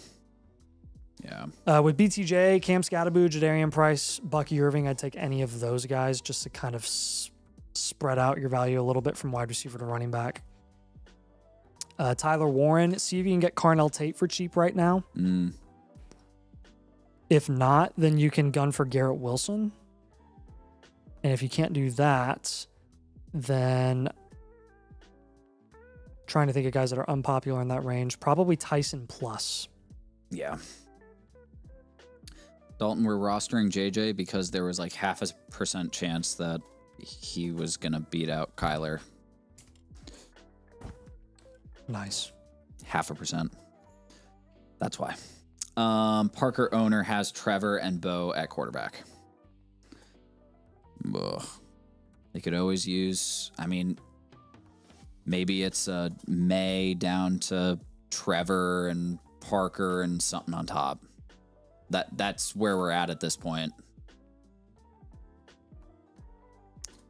Obviously, we need a plus on top of Trevor and Parker, but yeah, that's the type of move. Can you look at Dart and Olave for Drake May? Can look at Dart and Olave. which is ironic because we gave him Olave. Can you down tier to Caleb or Burrow even? Can't do Caleb. That guy thinks that Caleb is better Caleb's than better. Okay. May, which is crazy. You want to try Lamar in any future capital. That team has Daniels as well. Yeah, Any future capital. Does he value May higher than those guys or not? probably. He does? Okay, cool. Do you think going Try from Lamar. May to Lamar is a good thing, even if it's a down tier with the age? Yeah, if you can get a plus. Yeah. If you can get a 27 first, or you can go down to like Daniels and get Swift on that team, and then you Gotcha. have leverage in season for Swift. Right. Yeah, that's a good call. Just anything to spread it out a little bit Right. so that you can trade off more assets Yeah. in season. Good call. All right. Questions, comments, concerns? Tom? There's a lot of concerns with this team, but that's okay. Yeah, this team stinks. I'm aware Oh, that this brother, team this stinks. team stinks. This team was one where we came out of the draft and it was like, okay, we're going to down tier from our start, and we just got hammered with value losses. Like the BTJ, we had a T, like everybody Avery just... and I have a couple teams like that we co-commissioned. You and draft we had to and scratch and claw our way out. You leave your draft and you're like, man, that wasn't awesome, but it's fine. And it just kept getting worse. Like we had Olave, and before the Shuck thing, we traded him for a late first. And it's like, well, how are you going to... Yeah. Series of unfortunate events, but that's okay. Yeah. This is why you have a lot of teams, so that you can have those crappy teams to claw back from, and then you have the juggernauts that you can look at when you're feeling sad. Yes. That's how that one works. Well, Dalton, thank you. I appreciate you buying this. Yeah. We certainly needed it. For sure. Yeah, that was definitely needed. You needed my counsel and guidance. I know. Yeah. In hindsight, do you regret making that horrible Chase Brown trade when you down tiered from Bijan in April? Wasn't Bijan. It was Love. And it was Love. Okay. I don't regret it because my team now is exponentially better. It's the same idea with this Drake May trade where it's the value's questionable, but I also got Loveland at round 5 prices, and now he's gone up. So it was that trade itself not good. The cascading effects I'm very happy with. Yeah. Ooh, interesting. Okay. Carson, Beck, and Omari and Hampton for Judkins and Lemon and Cooper. It's essentially Lemon and Judkins for Hampton and a 12x10. That's a hard one. If you're reloading, this is fair. Yeah. It's not making it easy. No, it's fair though. It's a cornerstone guy for 2 upside premier guys, but technically Hampton is him. Yeah, we just Hampton's love Hampton. him. That's a fair deal though.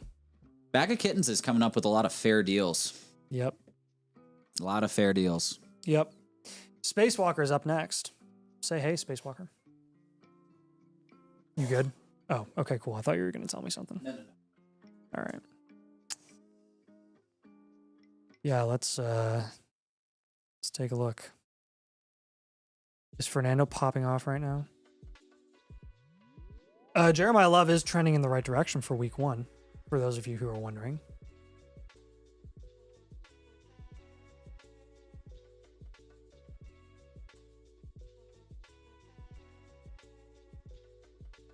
All right, Spacewalker, say hey, my friend. Say hey. Brock, touch my Penix. Nice. Going into year 3, runner-up in the championship last year, IDP saved me. Okay. You can completely ignore the IDP players, though, just trying to figure out the main part of the roster. All right, awesome. He's ready. Let's do this.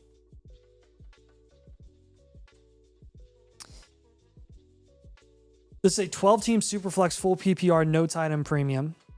6.5% production share is 10th in your league. 8.7% value share is 6th in your league. Michael Penix and Geno Smith in a Superflex format is a 1. Bijan Robinson alone is a 4. Olave, Ladd, Wilson, Flowers, Omar Cooper is a solid 7. Brock Bowers is a 10. You have your own 27 first. Draft capital grade is going to be a 4. Bench score is a 0. Overall grade 4.7. I think this is a very clear 1-year reload where obviously your major shortcoming is quarterback. And I don't think we have enough depth here to really compensate for that without severely impacting negatively your flex spots, and you don't have an RB2. So 1 year reload, well-rounded for this team. In a non-tight end premium, your number one move by far, without question, in my opinion, is going to be trading away Brock Bowers. Can you drop it to 3, Scott? The spots left. Thanks. 3 spots left for tonight, guys, by the way, if you're wanting to get in. Thomas Faust, we have you. So I'm going to try everything in my power for you to not down tier from Bijan Robinson on this team, and it will definitely be at the expense of Brock Bowers. Happily, I have no issue with that whatsoever. Yippee. I honestly, if I were you, would probably recommend trading straight up Bowers for another cornerstone rather than down tiering from him, because I think that'll actually be beneficial in the long term. I'd be looking at guys that have questionable production outlooks this year but are super insulated. Jeremiah Love, Ashton Genty, Malik Neighbors. This is a really interesting team. It is a very interesting team. Taking a look at your wide receivers here. Who catches my eye? Garrett Wilson and Zay Flowers catch my eye. Yeah. Capped value ceiling guys where you know what they're going to give you. You know who I want on this team? Who do you want on this team? I want KC on this team. KC would be nice. Split some Garrett Wilson into KC. Yeah, we could probably down tier and get KC involved somehow. How about like Lemon and KC Concepcion, because that's super sexy and cool and awesome and stuff. Does the same How team about have them? Rasheed Rice and KC Concepcion? How about Rasheed Rice and Cam Scadaboo or Josh Jacobs or All of Kyle those- Lemon? All of those guys are on the same team. They make me super happy. They do make me super happy I as like well. that idea. You could also look at like Odunze options or Burden options.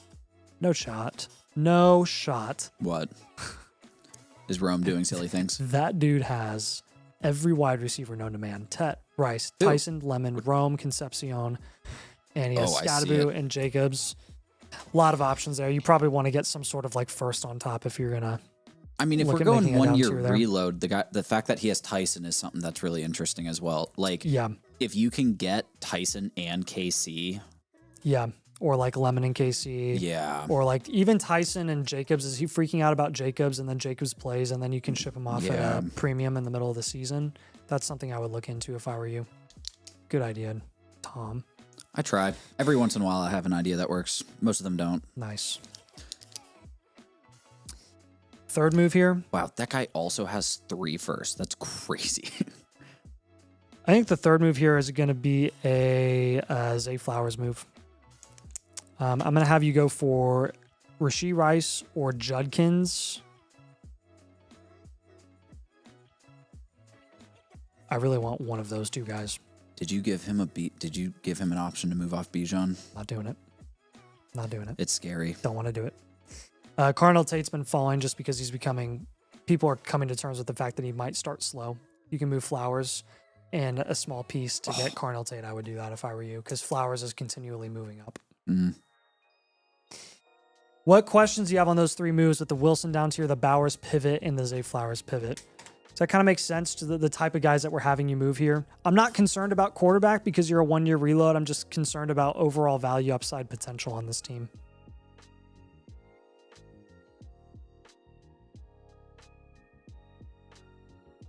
Especially if you can move like a Geno to someone who needs a QB3. Yes. And Penix. If Penix starts at the beginning of the season, which is looking very possible, Yep. move him Like you fast. you have guys that at some point are gonna be worth it. Don't just like ship Geno for nothing. There at some point someone's gonna need a quarterback. People were dishing out seconds and thirds for Brissett last year I saw when they it were desperate easily. for a quarterback. So Yeah. Hold them until someone needs them. yeah. You certainly have the Oh, pieces. What's wrong? Flock drama. No. Oh. She had to have a C-section. Oh, jeez. Yeah. Are we thinking trading Bowers for a cornerstone quarterback or running back? Either. The idea of pivoting off Bowers is that we just like a lot of those other cornerstones instead, and in a 0.5 premium, you can build around other, like you can get a replacement level tight end instead of Bowers. It's just so hard to get those cornerstone running backs and quarterbacks. Like if you wanted to go from like, if you could do Bowers into Hampton, like that would be something that we're really interested in as well. Yeah. Alex mentioned that he would consider a Bijan down tier for Love and only Love if he can get an overpay. If you can get a significant overpay on top of Love with this team, that could make sense. But it has to be an overpay. With the prices that Nathan has been seeing, and I've tried to make a deal or two for Gibbs or Bijan, it's getting atrocious. It's crazy. Yeah. So whatever you think is an overpay on top of Love probably isn't that crazy. Yeah. Right? So like when we say overpay, like what on top of Love do we need for Bijan? I'm going to go crazy high. Who has Love on that team in this league? So this guy has Love. You would need, I kid you not, dude. Love and Dart. Love and Dart or Love and Nico or Yep. Love and Marv and a first. And it would have to be an early first. It would have to be the one that's earlier. Yeah. Like if you did Love and Dart, like you could start with Love and Dart. Actually, those are too late first, so it would have to be Love and Nico probably, or Love and Dart. Like if it's you start with Love and Dart and a first, and you throw back Geno so that he has a QB3. Yeah, that's and what honestly, I would start with. And honestly, for safety, I'd probably try Love and Burrow. Yeah, I start Love and Burrow, and then your counter is fine. I won't take Burrow. Like I have seen more atrocious prices. Like it seems legit. crazy. I mean, I tried to sell half my team for Gibbs and was told no. Yeah, Gibbs and Bijan are going for the same, if not higher prices than 2022 Mahomes and Allen, which is like unthinkable. It's crazy. So yeah, I think Alex has a very good point, which is there is probably one guy, or it almost applies to Genti as well. Those are really the only two. I prefer Love. But that's a good point. If you can get a significant overpay, then we're happy. But that's kind of it. That makes sense? Any questions, comments, concerns, qualms, queries? Random thoughts? If not, you have the assets. He certainly has the pieces. Yeah. And fortunately, you have pieces that people want, because people always want Bowers. It's just a lot of people aren't willing to move him, and you are. So that's good. Yep. And exciting. All right. Our Stivers is going to be up next. Spacewalker, we really appreciate you, man. Did we want to hit a trade question or two? Sure. We have one trade question from M. Jolly. Tootin and Rome for AJ Brown. Rome alone is value equivalent to AJ Brown. I would only do it for Bad. Yeah. I would only do Rome for AJ Brown. So hold Tootin and Rome here. Even in a 10x8, it's like okay. But no, I in a dynasty I would hold Rome and Tootin here. So Tootin isn't our favorite player to have, but, no, but that doesn't mean we're just not get willing rid of to him for fun. Take a value loss. Yeah.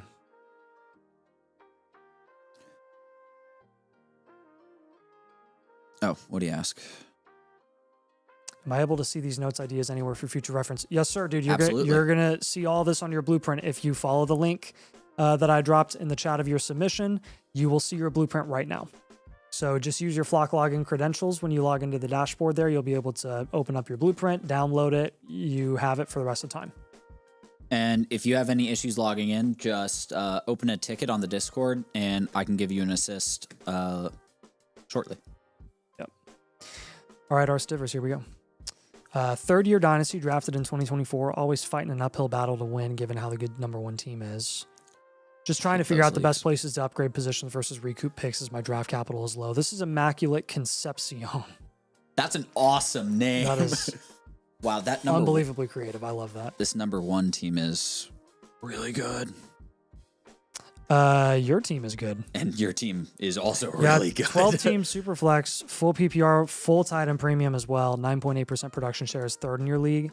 11.5% value share is second in your league. Allen and Herbert and Murray is going to be a 9. Gibbs, Achane, Chase Brown is a 9. Lab McConkey, Garrett Wilson, Jalen Waddle, Concepcion is a 6. It's an ugly 6. And Isaiah Likely is a 3. It's still a good wide receiver room. Likely Kincaid is like a 2 or a 3. Excuse me. 27 second, 28 second, no firsts. Draft capital grade's a 1. Bench score is going to be a 2. Standard value, well-rounded here. How can we improve your starting lineup? How can we improve your flex spots? He did note that it's his third year in this league, and he didn't realize it was a tight end premium when he was drafting. Okay. So he really fell hard on tight end, so he's trying to figure out how to compete with that monster on top.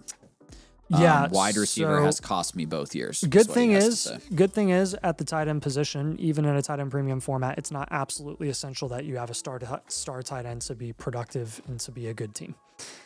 This guy up top is really good. He is absolutely beatable. Your running backs are way better than his are.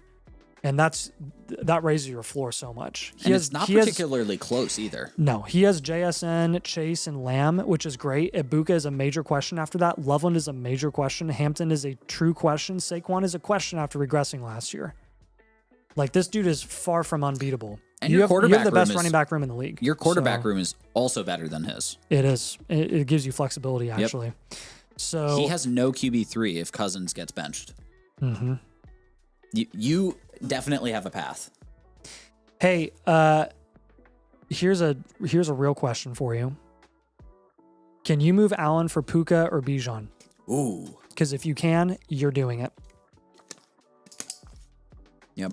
The top guy is JSN and Chase which would be the other two options. So I'm assuming he wouldn't take that deal, but he also doesn't have the craziest quarterbacks of all time. But I'm also assuming you just don't want to trade with him because he's a direct contender or a direct competitor. That might be hard. The Bijan guy has Purdy and Ward and Shuck. I mean, oh my gosh. I would love it if he should do it, but he might feel comfortable. I don't know if the Puka guy will do it because he has May and Dart.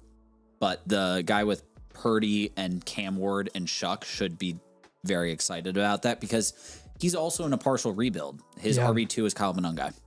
Yep. Puka owner has good QBs. Yeah. Shop him. Shop Josh Allen and see if they are interested. Mm-hmm. Because sometimes people just see Josh Allen and they just do the deal, even if they don't do it, or even if they don't necessarily need it. I've seen people make trades for quarterbacks, for cornerstone quarterbacks that are fair deals, and they absolutely shouldn't have done it because they already had solid quarterbacks anyways, but they just like the sexy name. And even if like it's something where you can go, okay, I'll give you Josh Allen and he's rebuilding, and you go, okay, I'll give you a Jonathan Brooks, and somehow you can get a QB3 back. Yeah. I would up tier at wide receiver if I were you, or pivot even at wide receiver from Garrett Wilson. If you can get Pickens or Chris Olave, go ahead and do that. You can go get Jonathan Taylor if you end up managing to trade like Josh Allen for a wide receiver. If in the event you cannot move Josh Allen for one of those guys, your other option is to pivot off of Justin Herbert for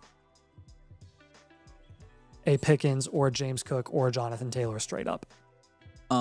Or you can down tier from one of those guys as well, and you can kind of help your flex spots here.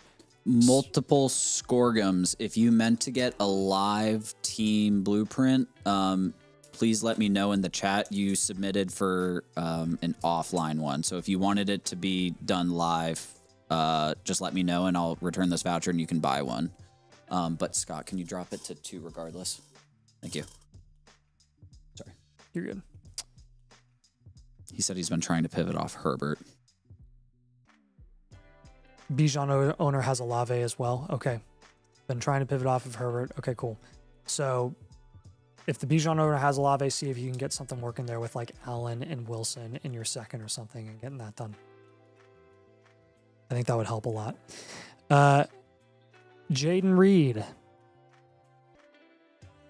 Bye-bye. To the ether. Mm-hmm.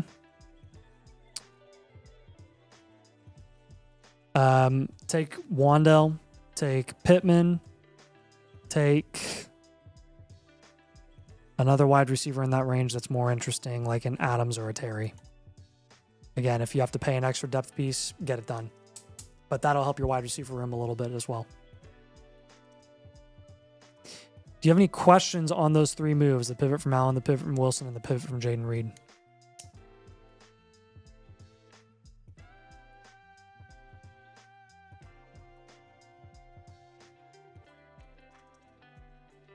Been trying to ship them off all off season.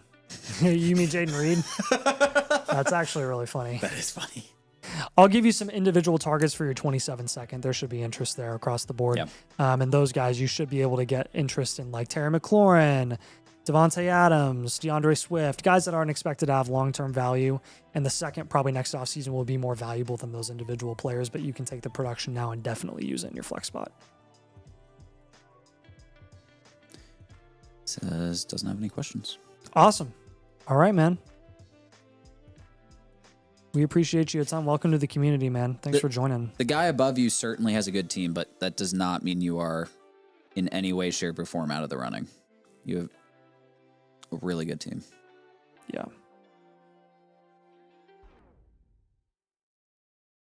That guy at the bottom's awful. Okay. One more call out for multiple scoregasms. Let us know if you're here.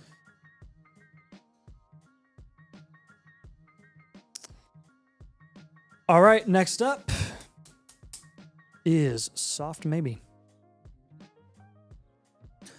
Soft maybe. We're excited to have you, man.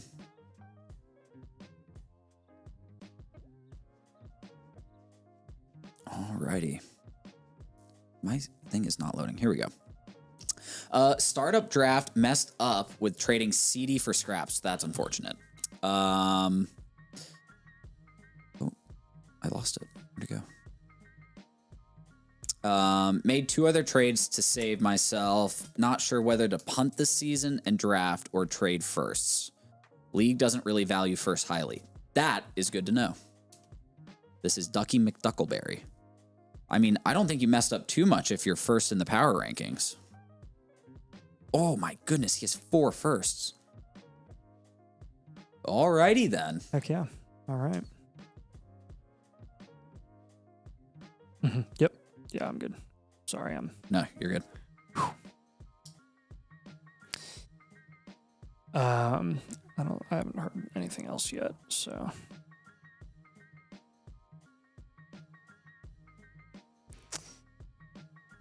Team, 1 QB, full PPR, no tight end premium, 8% production share, which is 8th in your league, 9.1% value share, which is 4th in your league. Lamar Jackson and Dak is a 9. Price and Swift is going to be a 3 value-wise. Tet McMillan, Jordan Tyson, Marvin Harrison, Matthew Golden, Wando Robinson's a 5. Kyle Pitts is a 5. 427 first. This is the futurist of future values, well-rounded. 5.9% or 5.9 overall grade. Draft capital grades a 10, bench scores a 2. He said this was a weird draft startup in January. They just recently drafted their rookies. Cool. Okay. Yeah. So yeah, you definitely built for the future here. You technically, like, if this team was being reviewed in May, we'd be like, you're contending. But at this point of the season, people are pretty locked into their lineups for the most part, and it's going to be really difficult, I would assume, to get a lot of contending assets and flip a lot of these guys. So I think we're full into the rebuild here this season and building for 2027 when you're probably going to have close to an enhanced value team. So guys, I definitely want to move in an on-tight and premium. Get Kyle Pitts off this freaking team. Yeah. Lamar Jackson in a 1 QB. Frankly, it's a 1 quarterback. I just don't care about quarterback in a 1 QB. Fade it into oblivion. Move Lamar Jackson, get a difference maker. He has Dak with high value totally upside at running back and wide receiver. Yeah. Tet's a hold, Tyson's a hold, Marv's a hold, Hunter, like, you got to hold. Wandell, you should shop. Swift, you honestly could shop right now too, because Swift is starting to get expensive, depending on your league. Let's take Swift. Let's take Swift and Wandell and see how high we can get. Honestly, let's take them both. Let's package them.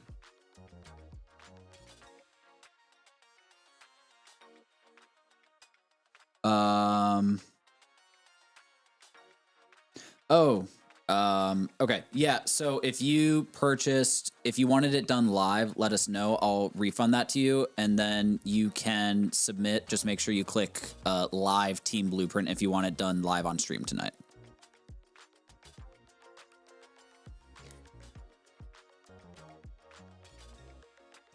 So with Lamar Jackson, you're probably going to be looking at some of those higher end foundational wide receivers. Who's offered a 29 first for Swift? Dang, that is so far out. So far away. Get a 28 first, and I'm okay with it. Yep. 29 is just too far out. Too far. If you target any firsts further than a year out, you're just delaying your contention status. And I don't know if that's necessarily the most beneficial thing of all time. Chris Olave would be a guy that I would target in that range, that Lamar range. Carnell Tate's another guy that you can go for. Aim high and see if you can land someone like Hampton by chance. With Swift and Wandell, I would be trying to get up into the Bucky conversation. Oh, apparently the Swiss Navy knife had a preseason touchdown. That's a great nickname. On a team like this, you can take a shot on Brian Thomas Jr. if you want to, if it costs you Swift and Wandell, because those guys have cap value ceilings. I was looking at some of the teams, and there's a guy in your league that is really contending. He's a little lower down, and he has Bijan and Hampton and CMC. His quarterback is Sam Darnold. Oh, yeah. And I think get him to overpay. Get him to give you an overpay for Lamar Jackson because he's all in on this season. And if that's the case, go take advantage of that. If you can get over a first for Lamar in a one quarterback, yeah, I'm great with that. Olave is on a team that's afraid to trade. Make him not afraid. That's a good point. Just kidding. I'll block him off.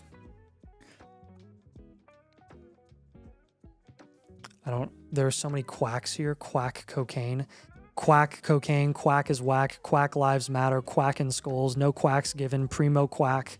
Angry ducks. Oh, wow. It's a duck themed league.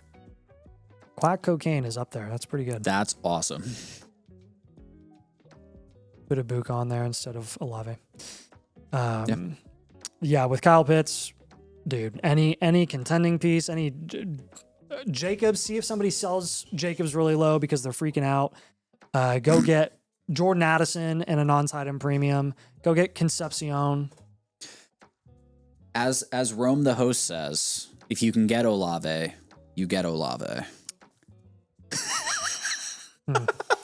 Rome, you're starting to get in a bidding war, buddy. Ruh-roh. I've got Zufa that wants the same players for similar-ish value returns. So I'm in even more of a predicament right now. I don't know what to do. But what will I wear?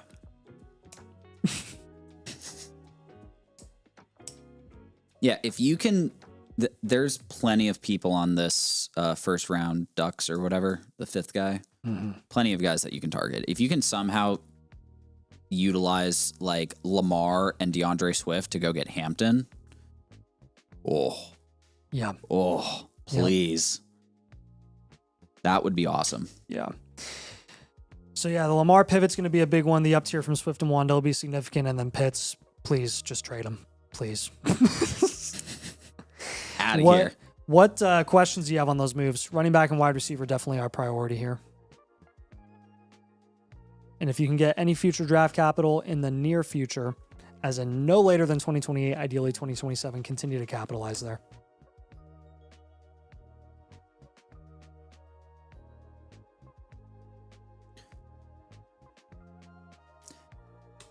These 1 year reloads, future value type teams are the most fun. You know you have the pieces. It's just a waiting game. Yes. Just a waiting game. It is. He just traded everything for Hampton. Fair. Rip. Okay. Unfortunate. Holy Fernando. Is he good at football? It's exciting. He literally did the exact same thing that he did to Miami for the Oh, basically game-winning touchdown, even though it wasn't a game-winning touchdown. interesting. He did like a little just spin move, evading Yeah. contact, and yeah, it's just impressive.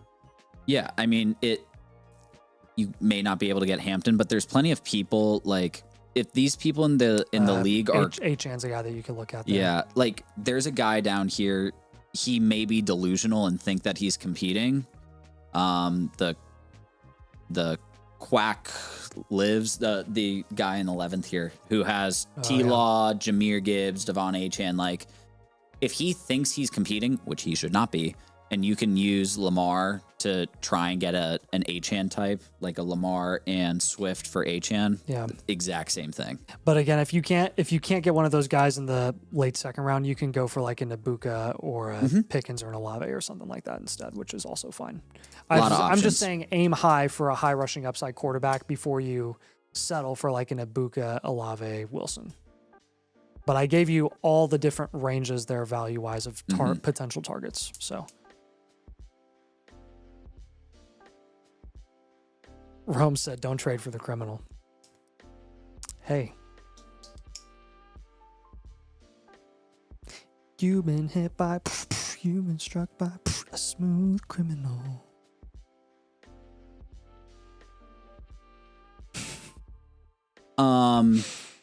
Komodo Dragon. Komodo Dragon. Got it. That was dumb. All right. Well, I sent your voucher back. So if you want to submit for the live review, just go ahead, click live team review, and we'll get you in line for tonight. We only have 2 spots left. Yeah. Limited spots. Limited. Mr. Right. Unlimited. Mike, we appreciate you. Thank you, my friend. H. Snavely is up next. Ooh. Did you like how I said that? I did. It was really exciting. Yeah, thanks, man. Thanks. How are these people getting such good teams out of startups? I love it. All right. Drafted this team 2 months ago. Haven't been able to move off of Dart or Bucky. Tried to make moves for Pickens and T with no interest. Is it worth overpaying for some receivers just to get the production? Oh, look at that running back room. All right. Go for it. Okay. Here we go. Here we go. Oh, he's here. Let's go. Who's here? Oh, yeah. Snavely. Snavely. All right. This time. All right, multiple scoregasms. We got you, my friend. One spot. One spot left for tonight.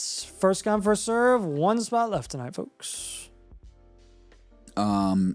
Stivers, who we just did, who had Allen, he asked Allen and Brooks for Bijan Olave. If you're getting Bijan and Olave, that's easy peasy lemon squeezy. Unbelievable if you can get that done. If it's, I was thinking like Allen straight up for Bijan. yeah, if it's, and then and then getting Olave straight up for Wilson. Yeah. But Brooks would be unbelievable if you can do that. Is Brooks way overvalued in your league? Should I add a wide receiver and then shuck back from him? I mean, I would assume it would take Garrett Wilson on top of Allen and Brooks to get Bijan Olave done. But you can start with that for sure. and if it's Allen, Brooks, Garrett Wilson for Bijan Olave Shuck, also like that.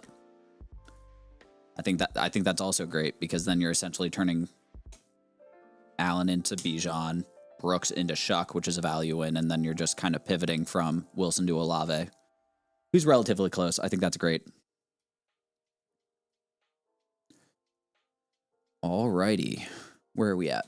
We're with Snavely. You haven't given him his ranks yet. I know. Oh, you're in a bidding war right now? No. Oh. Someone's in a bidding war. Oh.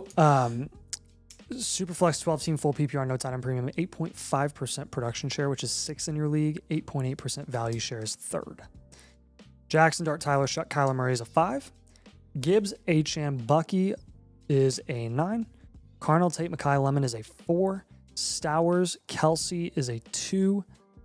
27 first, 28 first. Draft capital grade is a 4. Bench score is a 2. Interesting. This is a standard value, well-rounded team. Even if you couldn't make a move, even if you didn't make a move from now till the start of the season, you would still be contending just because of Gibbs and Achane alone. Carnell, Tate, and Lemon worry me. So I'm going to give you targets for both of those guys. See if you can get a team that wants to bite on them potentially. Overall grade's a 5.5. What's the score between overall grade and me right now? Yeah, okay. I batting like 500. Yeah, Carnell, Tate, and Lemon, I'll give you different target ranges for both of those receivers. But I think I think this is pretty straightforward. You got to move some of these receivers for some safer, productive options. And honestly, you could probably look at a Carnell Tate down tier, actually. Or actually, you could look at a Jackson Dart down tier. Mm-hmm. Let's do that. So Carnell Tate, if you can pivot to any of Pickens and honestly Ibuka. Oh, yeah. And honestly Olave. I would take any of those guys right now. Good tier. Mekhi Lemon, Rashee Rice, please. Ooh. AJ Brown. Ooh. Me gusta. Devonta Smith. Oh, me gusta. Actually, shop Lad. Lad's cheap in some markets. He has currently 5 starting quarterbacks. Did you note that? 5? Oh my gosh, that's hilarious. Yeah, that's why I'm having him, partially why I'm having him down tier from Dart. I would try and move Tua before Penix. One of my favorite down tiers right now is Purdy and Jacobs. Please. Purdy and Jacobs. Bo Nix and Derrick Henry. Please. Ow. Oh, no. I slammed my face. One thing to take note of is that currently people think Tua is going to be the starter there, and Nathan and I both kind of agree that I think it's going to be Penix. There's a decent chance it's Penix. If you can move Tua before that breaks, I would not hate that. Yeah. Not at a value loss or anything, but, try and use him in a deal of sorts. Yep. Especially to the Penix owner. They might just want the security there. Yep. You could try Jared Goff and Rome if you wanted to do a far down tier instead of a small down tier to like Purdy or Nix. Try Goff and Rome. I like that. So the pivot from Tate, the pivot from Lemon, and then failsafe is a down tier from Dart where you can get some extra proven wide receiver help, or a productive running back gives you more flexibility at running back to maybe move one of those guys for a proven wide receiver to pair with Tate and Lemon. You have Wan'Dale and Evans on your bench. I mean, there's a potential that both of those guys are in your starting lineup over Carnell, Tate, and Lemon at the beginning of the season, and you do not want that. But you definitely have the value here to contend. You could also consider pivoting from Dart straight up to like Pickens. And then you could move a lower end asset on your team for a quarterback, like a cheaper quarterback, like a Goff. Hold on to your 27 first for now. I don't think you have to move it. But you can definitely maintain quarterback insulation without holding a top option. Want to focus on wide receiver. Want to get that production share up as much as possible.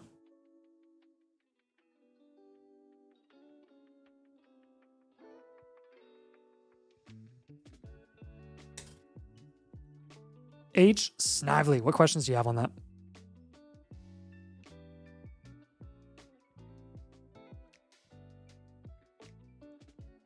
A lot of people will need a QB3 if you're hoarding all of those, so take advantage.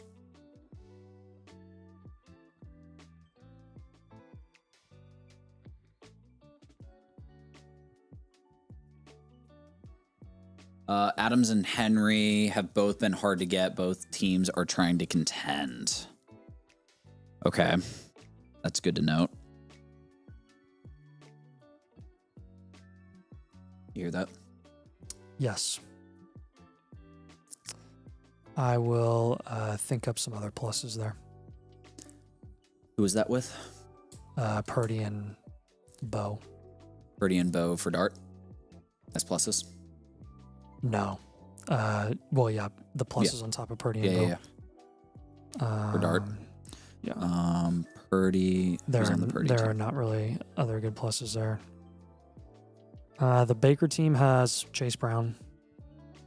I mean, you can do an AJ Brown and Purdy. I would look at Baker and Chase Brown. See if your league mate that owns Josh Jacobs is freaking out about Josh Jacobs. Oh, Purdy and Josh Jacobs is together. Did you see that already? Yeah. Yeah. Yep. I've already got those moves down. So Yeah. that's why he was saying those guys won't do them. I changed the Bo Nix and Henry one, though, to Baker and Chase Brown. See if you can do something like that. Ooh, I like that too. That's exciting. Yeah, I'm in a lot of leagues like that. It doesn't start until like the week before and people realize they have to set a lineup and then they're mad that that their team's lost value. It is what it is. That's home leagues. Wow, the Patriots are getting torched by the Browns. At least it's football. At least it's football. Yep.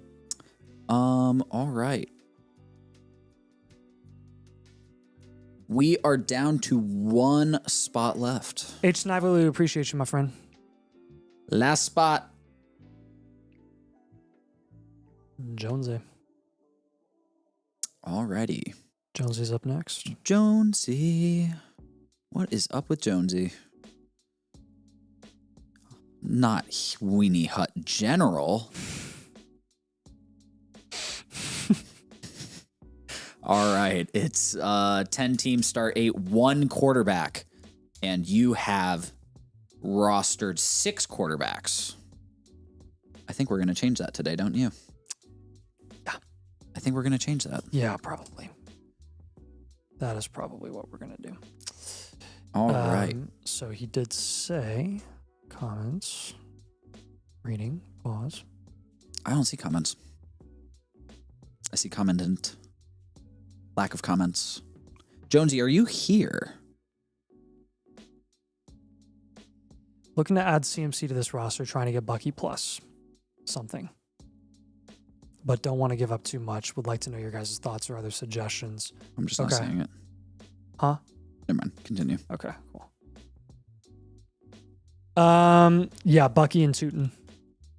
Bucky and Tootin for CMC. Overpay. You have the team and the value to do it. 10 team, 1 QB, full PPR, half point tight end premium, 10.1% production share is 5th in your league, 12.4% value share is 3rd in your league. You have Caleb Williams, Bo Nix, Malik Willis at quarterbacks, a 9 and a 1 QB. Kenneth Walker, Bucky Tootin is a 4. At running back, JSN, London, Olave, Garrett Wilson is a 9 at wide receiver, and Loveland is an 8 at tight end. 27 first, 28 first. Draft capital grade is going to be a 4. Bench score is going to be a 3 here. This is a standard value wide receiver factory team, in my humble opinion. I agree with your humble opinion. Only have to start 2 wide receivers. That's good. So flexing as many running backs as we possibly can. He had an idea of moving Bucky for CMC. What would the plus be? I told him it would probably be Tootin, and I would be cool with that in a 10 team. I also am cool with that in a 10 team. You're giving up value upside there, but on a team like this, that's fine. Kind of worth it. Who is CMC? You know what else I would do? You know what else I would really, really, really, really, really want to do? What do you really want to do? Kenneth Walker in a second for James Cook or Jonathan Taylor. Pay the premium. Pay the tiny premium. It's worth the tiny premium. It does not cost that much to get from Kenneth Walker to James Cook or Jonathan Taylor. Just do it, please. I have a counter to the Bucky Irving and Bashal Tootin for Christian McCaffrey. Okay. My counter is, since that guy who has Christian McCaffrey has a starting quarterback of Justin Herbert, you can use a Bosif Nix and a Bucky Irving to go get a Christian McCaffrey. Does he overvalue quarterbacks? Does he overvalue backup quarterbacks? Let us know. Well, it's a 1 quarterback, Jonesy. So he'd be his starter. Yeah, I know. But like, in theory, is he okay with Herbert, or would he actually take that as a plus? Would he take Bo Nix as a plus? That's not a bad idea, though, either way. Is if you can't get it done there, you could probably get it done somewhere else. Yeah. If not CMC, you can try. But Bucky and Tootin is not a bad option. It's Yeah. it's an alternative if you're able to use Bo, since it is a 1 quarterback and you can just have Caleb. That's preferred. But like, where's Chase Brown price in your league? Is he cheaper than CMC? I've seen multiple leagues where he's cheaper than CMC. Mm-hmm. What about Saquon? Would you do it for Saquon? Chase Brown team has Josh Allen. Rip. That is a rip. Bumza. Saquon team is the same as the Chase Brown team. Then you can try Bucky and Tootin for Chase Yeah. Brown if you want to. It's also an option. I'm going to put Bucky and Tootin on here conservatively. If you can do cheaper than Bucky and Tootin, then do it. If you can use Bo, do it. But it's totally fine to use Bucky and Tootin together. Efton Chisholm sighting. Remember that?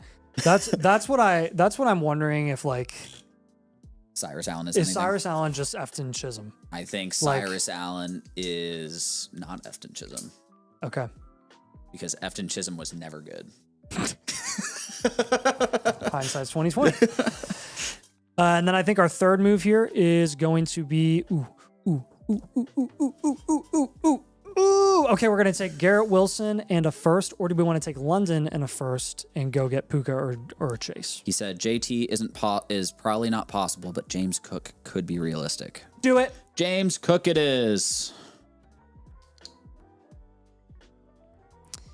What do you think? Should we do London in a first or Garrett Wilson in a first? 4. A cornerstone. If we did London in his first, it would be Chase or Puka or Gibbs. Let's try London in the first. No, let's try Garrett Wilson in the first. I would much rather move Garrett Wilson in a first. I think that tier jump is more significant unless you could. It's only like super duper significant if you get from like London in the first to Bijan or Gibbs. Yes. So with Wilson in the first, that should get you in the Achane Hampton conversation. If you're going to go running back, and if you're going to go wide receiver, then you're talking Lamb, which is great. Just want to raise your upside, want to ideally flex as many running backs as possible on this team, which is why most of our targets on this team review, on this blueprint, have been on this bloop running backs. That's the way that these leagues are going these days. Got to get the running backs. Yep. Dobbins is nice to have as a handcuff later, but... Yep. Don't overvalue a backup QB. If people will trade for Deshaun Watson or Malik Willis or Bo Nix, then you should do that. Yeah, they probably will for Bo Nix. Caleb Williams would have the most value return by far, and you could just ride with Bo Nix, no problem.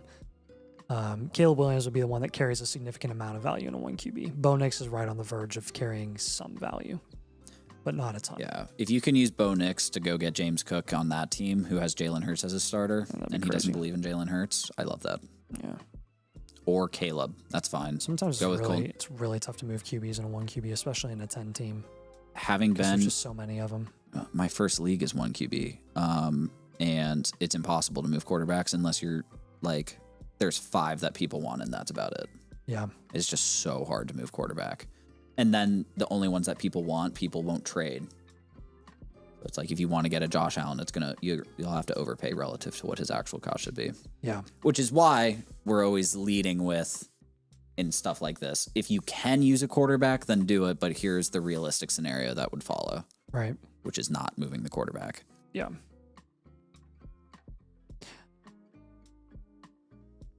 Jonesy, any questions, my friend? Rome said, Tom, should Nathan accept the trade? I see that, Rome. And the issue is that there's a bidding war. And when there's a bidding war, the price goes up. Granted, I don't know what the bid is. And I like the value for him. But I think what he said to you on the call about what the repercussions of that trade are and what his next steps would be kind of bring him back to square one. So it's hard.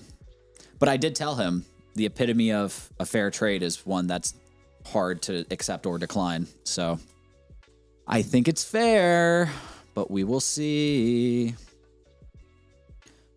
Alrighty then. Jonesy, any questions? Oh. All right, Bulbous Buffont, you are the last one in tonight, my friend. We are down to 0 spots. So any more that come in are going to be pushed to Tuesday. Tuesday. Jonesy, we appreciate you, brother.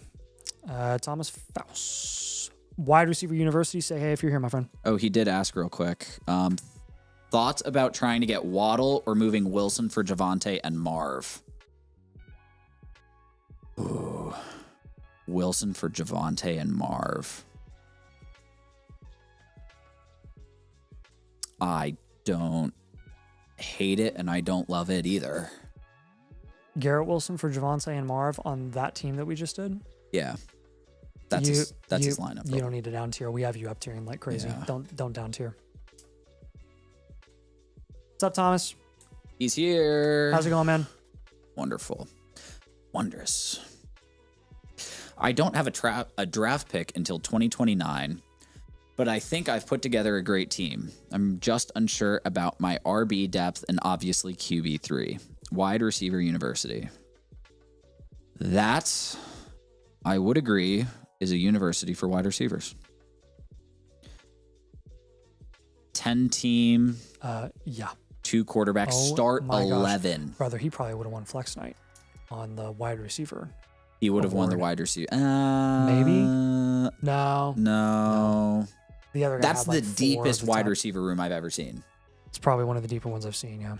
That is insane. He has how many? 1, 2, 3, 4, 5, 6, 7 of the top 17 receivers. Ooh-wee. Yeah. Time to get a running back. Yeah, and probably improving from Walker as your number 1. Yep. So let's grade this out first, though, before we, dive into all of the I just get so excited. premature advice, which I do all the time. So you're fine.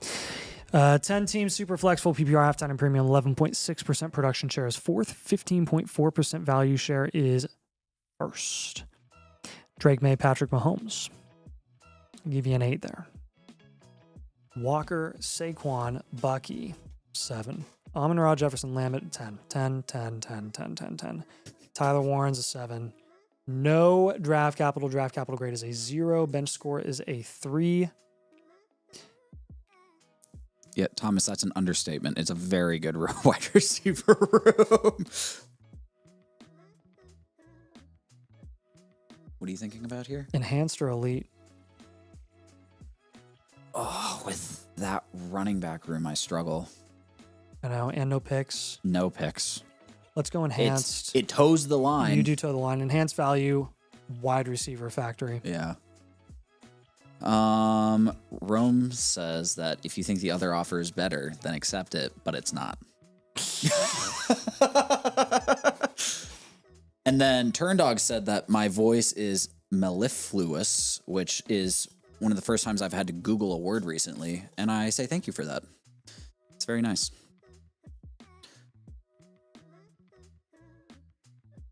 All right. So what are the moves we're going to do here? Flex spots, running backs, up tier, Walker. So he's starting 11. How many of these guys is he starting? The last guys in his flex spots are Ibuka, Pickens, and Tate. Rice is on the bench value-wise, even though Rice would be in the starting lineup. Tate would be off the bench. Right.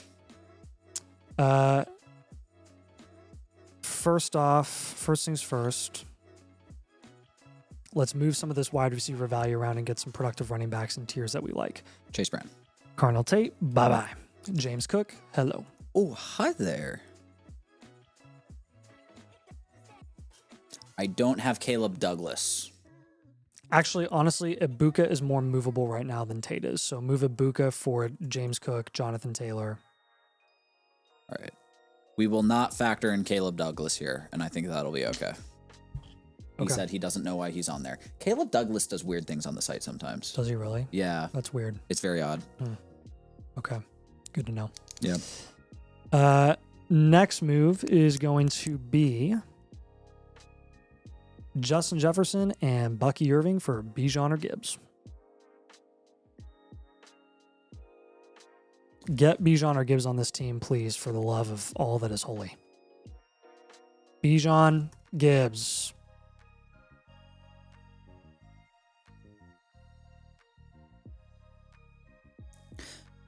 I like those guys. Those guys are good at football. A lot. Very good. Yeah, they are. On a team like this, I would really like to down tier at some of those receivers and go get a... Oh, I ain't down tiering. No, but way. pivot into a receiver or into a running back. Yeah, I've got that with Ibuka, with Cook, Taylor, Yeah. or HN. With Tate, if you were to just pivot to a different wide receiver in that range, Pickens would be one of those guys, but Olave would be another.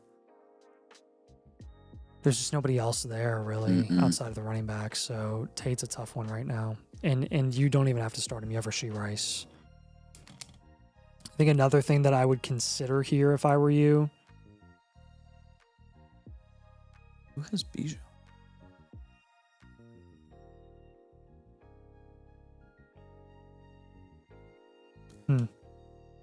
Oh, the Chase Brown guy's number 2 wide receiver is Michael Pittman. Go get Chase Brown.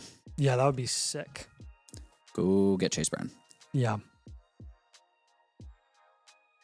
We could probably use there. Oh, this is tough. I'm trying to find. You have so many foundational guys that like it's tough to get down into those lower guys where they have super productive players like Chase Brown. James Cook's team wide receiver 3 is Alec Pierce. So those are 2 great targets to use your wide receivers for. Yep. Yeah. I'm gonna give you some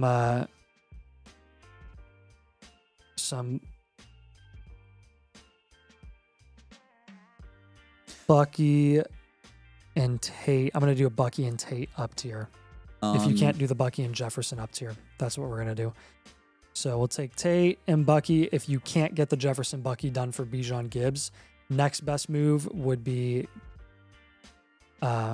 getting Gency or Love. All right, so a couple comments. Should I worry about QB3 or strictly running backs? I would absolutely focus on running back over QB3, but this is psychotic. He messaged the guy about Chase Brown, and the guy said he would like Drake May in a Superflex league for Chase Brown. Yeah, whatever. All right, Chase Brown Pass. is off the table. James Cook, welcome to the party. Yep, for sure. What questions do you have on those moves, my friend?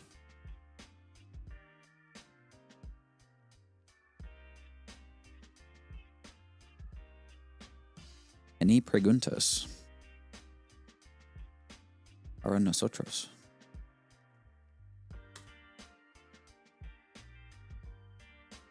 That wide receiver room is awesome. I don't know how you did that.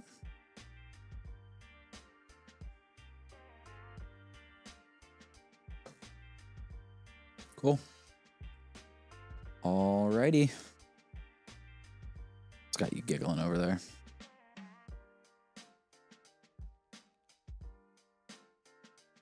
No questions. 65-yard touchdown for QJ. Let's go. Man, there are some legit starters that are I know. out right now. It's pretty crazy. I don't think that game is on, is it? Yeah, it is. It's 10 o'clock. There are some 10 o'clock games that are out today. They do that with the West Coast teams in preseason. It's like the only time they can accommodate their Not a Justin Herbert time zone. fumble. That's why everybody should just be on Eastern time zone. Yeah. Eastern Standard Time. All right, JP Fire. What's up next? Was that a Super Smash Bros. Reference right there? That was awesome. Yep. Say, hey, man, 2 years out is your team name. I've tried to trade for every one of these guys like Bijan, Love, Chase, Neighbors, Hampton, and no one will deal with me yet. Do I just sit on my picks and wait for someone to fade off and sell to get a discount? Because I feel like I can compete this year as well. Okay. Let's take a look at your team and let's see how we feel about it. Look at that value share versus the rest of his league. Yeah, 12 teams, super flex, half PPR, no tight end premium, 8% production share is 7th in your league, middle of the pack. 16.4% value share is first in your league. You've doubled your expected value share. Look at his 27 first. That is crazy. 727 first, 3 first in 2028. I have a grade of 20 at Draft Capital. Brock Purdy and Fernando and Bryce Young is a 5. Genty, James Cook is a 7. Tet, Drake London, Ibuka, Carnell Tate, Waddle. That's a solid. That's almost a 9. I'm going to give you an 8. That's almost a 9. Tyler Warren and Tucker Kraft is a 9. Again, a 20 at Draft Capital. Bench score is going to be a 4. Overall grade is a. And he has 328 first. Your Draft Capital gets you to elite value here, man. This is a very, very, very unique build, but this is unbelievable. You've doubled your value share, bro. Doubled your expected value share. So, yes, you are contending this year. You do have the ability to do that. You can probably shop a couple of your projected mid to later first for like some contending guys and just ride it out this season, and you'll have a chance to win the championship this season and dominate your league for years to come. Yeah. I have the munchies. Yeah. Yeah. One. I mean, maybe we'll get Culver's on the way home. oh, cheese curds. Yeah. Oh, Do I want to eat food before I go to bed at 10:30 or 11? yes, It's a bad idea. it It's is. a really bad idea. I have to get up so early. Oh, rip. Uber. Don't you fly out at 11? Yeah, so I not don't have that to get early. up that early. Okay, I'm dead serious, dude. Tomorrow's a Friday, so it could be a little busier, but like busy in Indy ain't busy, bro. See, that's what I think. But last time I was at the airport, I had to go through security 3 times Why? because Here? yes, Why? because they messed up my name on my thing. So they flipped my first and last name, and I had to go back to the gate. And then they messed up because I'm Thomas John Lennon the third.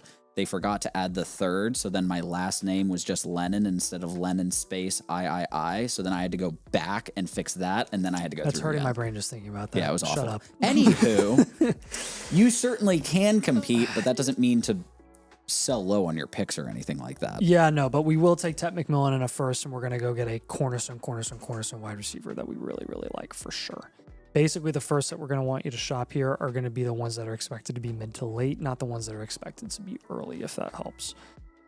This is a shallower format as well. This looks like a star 9. So only one flex spot here that we're playing with, and you've got Tucker Kraft in addition to Tyler Warren. We just have a bunch of opportunities here to package players, package depth and up tier. And we can take advantage for sure of this depth. So gonna take Tet in that first. Gonna take London in a first also.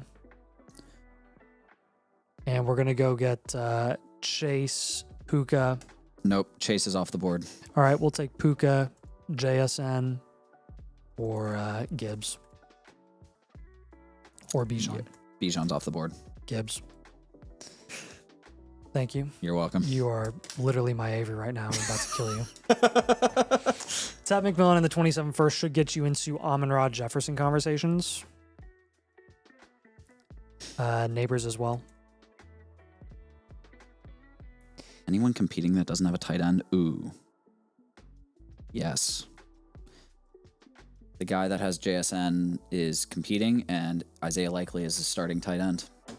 Who are some guys in the Tucker Kraft range? Tucker on his team. Yeah. Rome. Okay. Anybody else? He has Brees, Rome, Rashi. It's kind of that tier. Okay. Rome wouldn't be a bad pickup for you. But I was thinking if he uses London and Kraft instead of London and a first, he could go get JSN. Yeah, he could, unless he's like actually untouchable. But yeah, you could, or yeah, no, you could do that instead of the first. You could do Kraft instead. You're right. JSN wasn't in his list of That's a good move. untouchables. Yeah. I'm going to give you a general target for, again, I'm not recommending that you move all of your 27 first, just the ones that are expected to be later because you have so much value that you should absolutely be contending this year. Use some of those projected mid to late 27 firsts and go get Saquon, go get McCaffrey, go get Chase Brown. You can use singular first to get those players and they don't have to be early. Just, yeah, go win your league, man. Yeah, there's a guy at the bottom of the power rankings that has Saquon, and he also has Jamar Chase. I don't know why he wouldn't sell him. His team's awful, and he has no first, and he has Saquon. Yep. So if he knows how bad his team is, which it seems like he probably doesn't understand that, go get Saquon from that guy for a late first, not his first. Do not give that guy his first back. Yep. That's an early first. His wide receiver, too, is Jacoby Myers. Bruh. Yeah, definitely shop Kraft. You don't need Kraft and Warren, especially in a non-tight end premium. You don't need either, but you have the luxury of holding Warren in a non-tight end premium because of how much value you have on this team. So, do I sell Brooks for a late first? I don't think that's him. Oh, but the answer is still yes. yes. But the answer is still yes. Okay. No, I don't think Cool. so. All right, man. Well, if you have any questions or follow-ups, you got the Blueprint Workshop, as well as all of our domain ambassadors in the Discord. Feel free to ask any follow-ups. And trade questions in the trade questions chat, all the stuff. So All the things. we appreciate you, my friend. Sweet. All right, multiple scoregasms. It's Scoregams, actually. Just so you know. First review was for a redraft that he had a couple Probably hours is ago. better to say scoregams. Too. Yep, it is. This is probably my is. dynasty. I know my clear holes are tight end, running back, and picks. Wondering where to focus pivots and trades this year. His team name is multiple score games. He's 9th in the power rankings. Okay. Any comments here? You already read them. I just read them to you. 12-team Superflex, half PPR, half tight end premium, 7.3% production shares, 10th in your league. Value shares 8.2%, 6th in your league. Ooh, I smell something. I smell a one-year reload. Jaden Daniels, Patrick Mahomes is I don't smell 9. anything. Travis Etienne, RJ Harvey is a 2. Jefferson, Olave, Burden, Rome is good. 8. Jake is a 1. Draft capital is a 1. No first in 2027. That is unfortunate. Very. Is this a startup? Excuse me. How even is this league? Not. It's not even. Who has his first? You got to go get your first back. Or we just contend. Or we just contend. And if it doesn't work out, it doesn't work out, and you're out your first anyways. Because guess what? Here's the thing. Your moves are going to be the same regardless. We're down tiering from both QBs regardless. So I'm going to give you standard value. You don't have your 27 first. See what you can do here. G Baby, who's 4th in the rankings, is the one that has his first. His starting quarterbacks are Mendoza and Jordan Love. Beautiful. So we would down tier from, in theory, Mahomes to Jordan Love. Yep. No, not Or Jeremiah AJ Love. Brown and his first. Oh my gosh. Yes. Jordan Love and AJ Brown. Boom. And his first. Yep. Other options for down tiering there would be like Brock Purdy and Derrick Henry. You could look at Dak Prescott there too when down tiering from Mahomes and try for a. Ooh, does that guy have anyone? Now I actually smell something. Yeah, he has T. Higgins. I think you're getting the munchies too. Bro. I am. You got me talking cheese curds. The Jaden Daniels down tier concepts here. You can do a big down tier. You can do a little bound tier. One more time. The Bo Nix team has Judkins and Rashee Rice. Please do Bo Nix and Rashee Rice. That would be awesome. Well, That'd be very don't fun. do them. That's rude. Don't do them. But get them. Yes. But get The Trevor Lawrence team has Christian McCaffrey. Please. Please.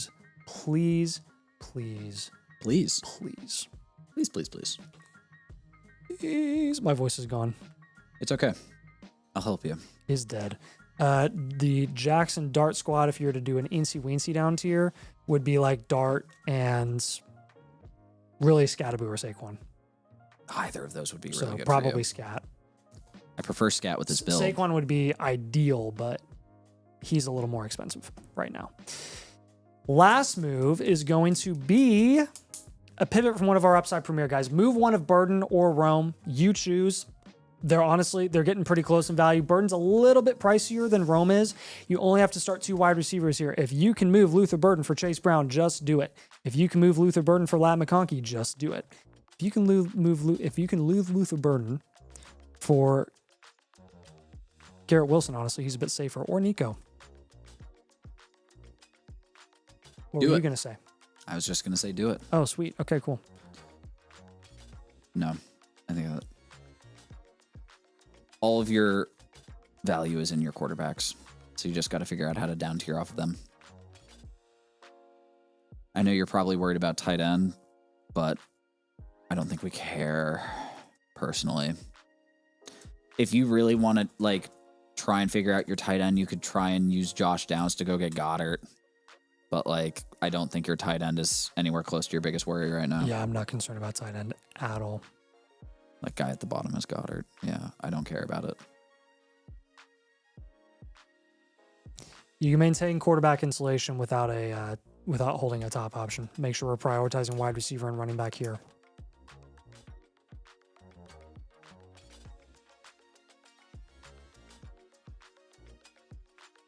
Any questions, comments, concerns? Outside of tight end, you're not allowed to be worried about tight end right now. Not allowed. Nope. You have Chig. Congrats. You like it. You love it. I'm loving it. McDonald's. When was the last time you had McDonald's? Me? Yeah. I had McDonald's probably a few months ago. Last time I had a McDonald's burger was when I was 10 years old, I believe. No, I just was really in the mood for chicken nuggets. And I was like, I haven't had chicken nuggets in years. And I got some. Not as good as I remember. Yeah, because it's not real chicken. I know that. But some things aren't, like when I want crappy pizza, I want crappy pizza and I eat it and I know it's crappy, but I need it. And chicken nuggets I know are crappy and they were worse than I remember. Yeah, but there's Chickies nuggets and then there's like chicken nuggets. And I know what they are and they're not chicken, but they taste, in my mind, they taste good. They put like chicken flavor in this unwanted cancer paste. Delicioso. Yep. All right. He said those are all great suggestions. Their fries are good, though. Their fries are legit. Fries are legit. We are glad to lend a hand. Yes. Last one, best one. All right. Last but not least, Bulbous Befund. Whirlybird. What? Oh, this is a domain league. I see Kyle and Bag of Kittens and Shaq. No way. Just got out of a startup domain league. We probably watched this on a stream. Yeah, probably. All the RBs were going off the board, so ended up ignoring that till late, leaning towards waiting till next year before trying to get RBs since they were pretty pricey now. But just wanted to get your opinions. He is 5th in the power rankings. Okay. Good team. Time to take a look. Time to take a look. Here we go. Half tight end premium. 12 team start 10. Yep. 8.5% production share, which is 7th in your league. 9.4% value share, 2nd. Oh. This is a 6 point, isn't it? He took May and Caleb. Yeah. I'm pretty sure it's 6 point. Yeah. 9. Lanungai, Harvey, Chuba, Pollard, 2. Generously. Lad, Devonta Smith, sorry.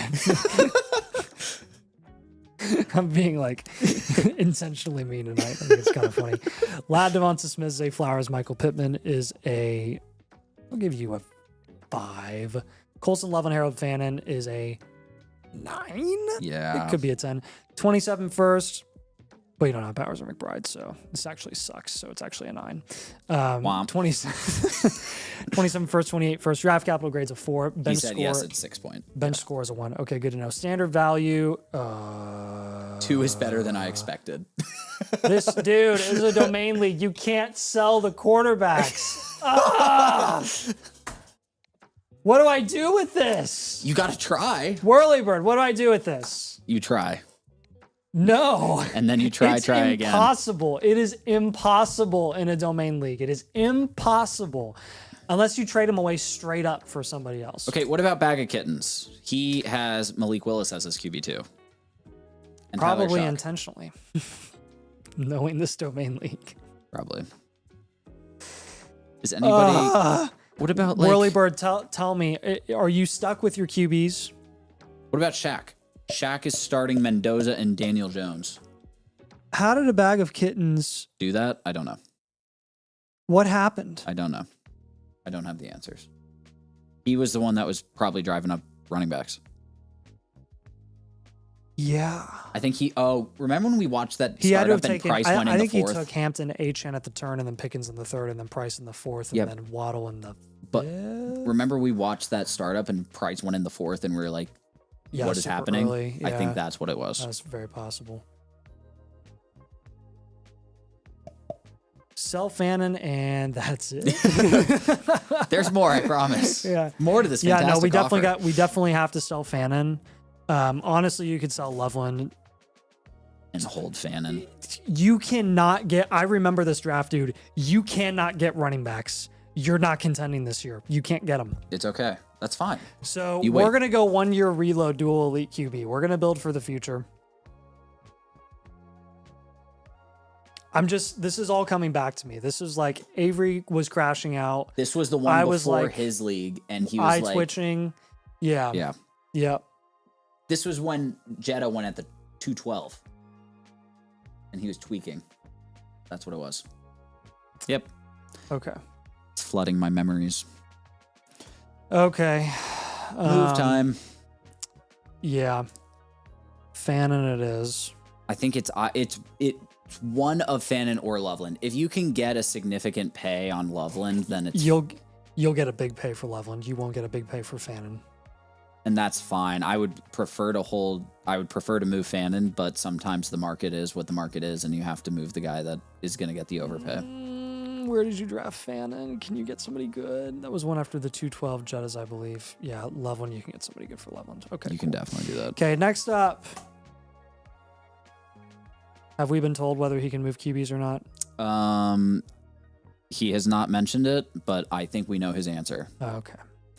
I think you give one QB option because it's the biggest thing. The Dynasty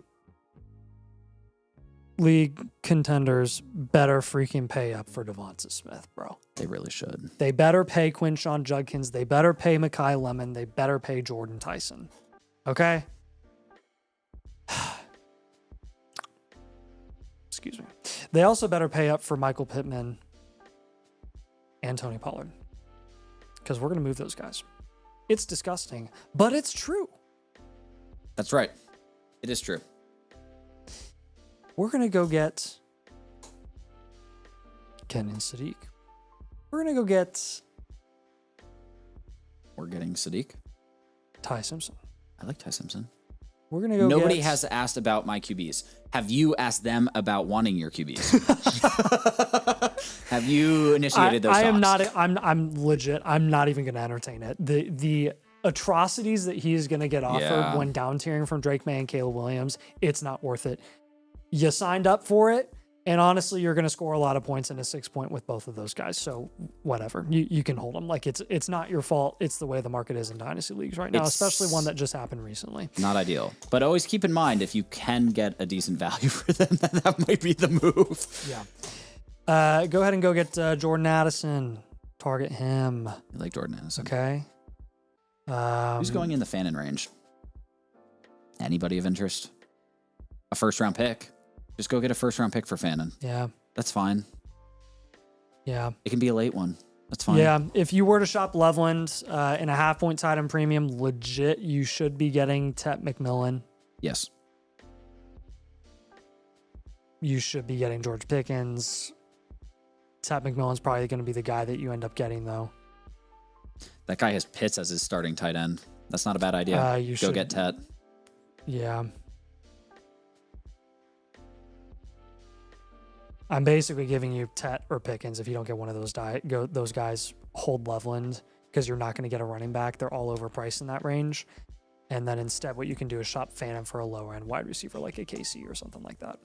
Alternatively, if you do want to go the first round route, someone like Skylord is who I'd be trying to get as first, because he's starting Max Clare and he has a decent receiver room and he's relying on a Rashad White at running back. So if he's willing to do that, I would love his first. If there are any teams in this league that are a little bit delusional about their contention status and think they're contending but might not be, and they're willing to offload their 27 first right now, do it. Take their 27 first. Dude, Sadiq went before Fannin in this draft. So Fannin was a big faller. Yeah, figured.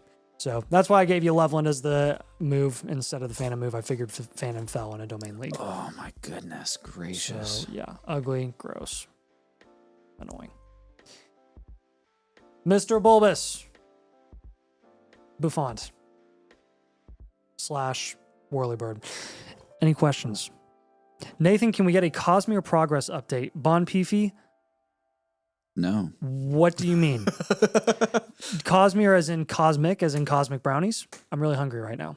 Those things are so good. Cosmere as in Brandon Sanderson? If so, how do you know that I like Brandon Sanderson and read Stormlight and Mistborn and You just all of said those types of books. so many words that are Greek to me that I have no idea what that just. What did you just say? I just want to know how you know that I am into the Cosmere, okay? If that's what you're talking about. If you're talking about something else, I have no idea what you're talking about. Early Bird said he has no questions. Oh my gosh, speaking of, I was supposed to tell Mason what my favorite fantasy books were, and I was going to tell him about Brandon Sanderson. Nobody cares about this. It's 11 o'clock, guys. I'm tired. Tom's tired. Please dub Tom in the chat for doing this. He has saved my life. I'm eternally grateful. Sorry, I'm not Avery. I will probably be solo for one more Dynasty stream, at least maybe two next week. I'm not sure. It kind of depends on what Avery decides he's going to be available for or not, because he has a baby right now. Also, pray for Savannah, because she is still working on the baby. So, yeah, appreciate you guys tuning in tonight. Again, on another preseason night. We are almost done with preseason. We are almost through, and then it's regular season time. It's real football time. It's fun updating the Dynasty rankings today. But y'all are the best. Have a great night. Have a great weekend. See you Tuesday.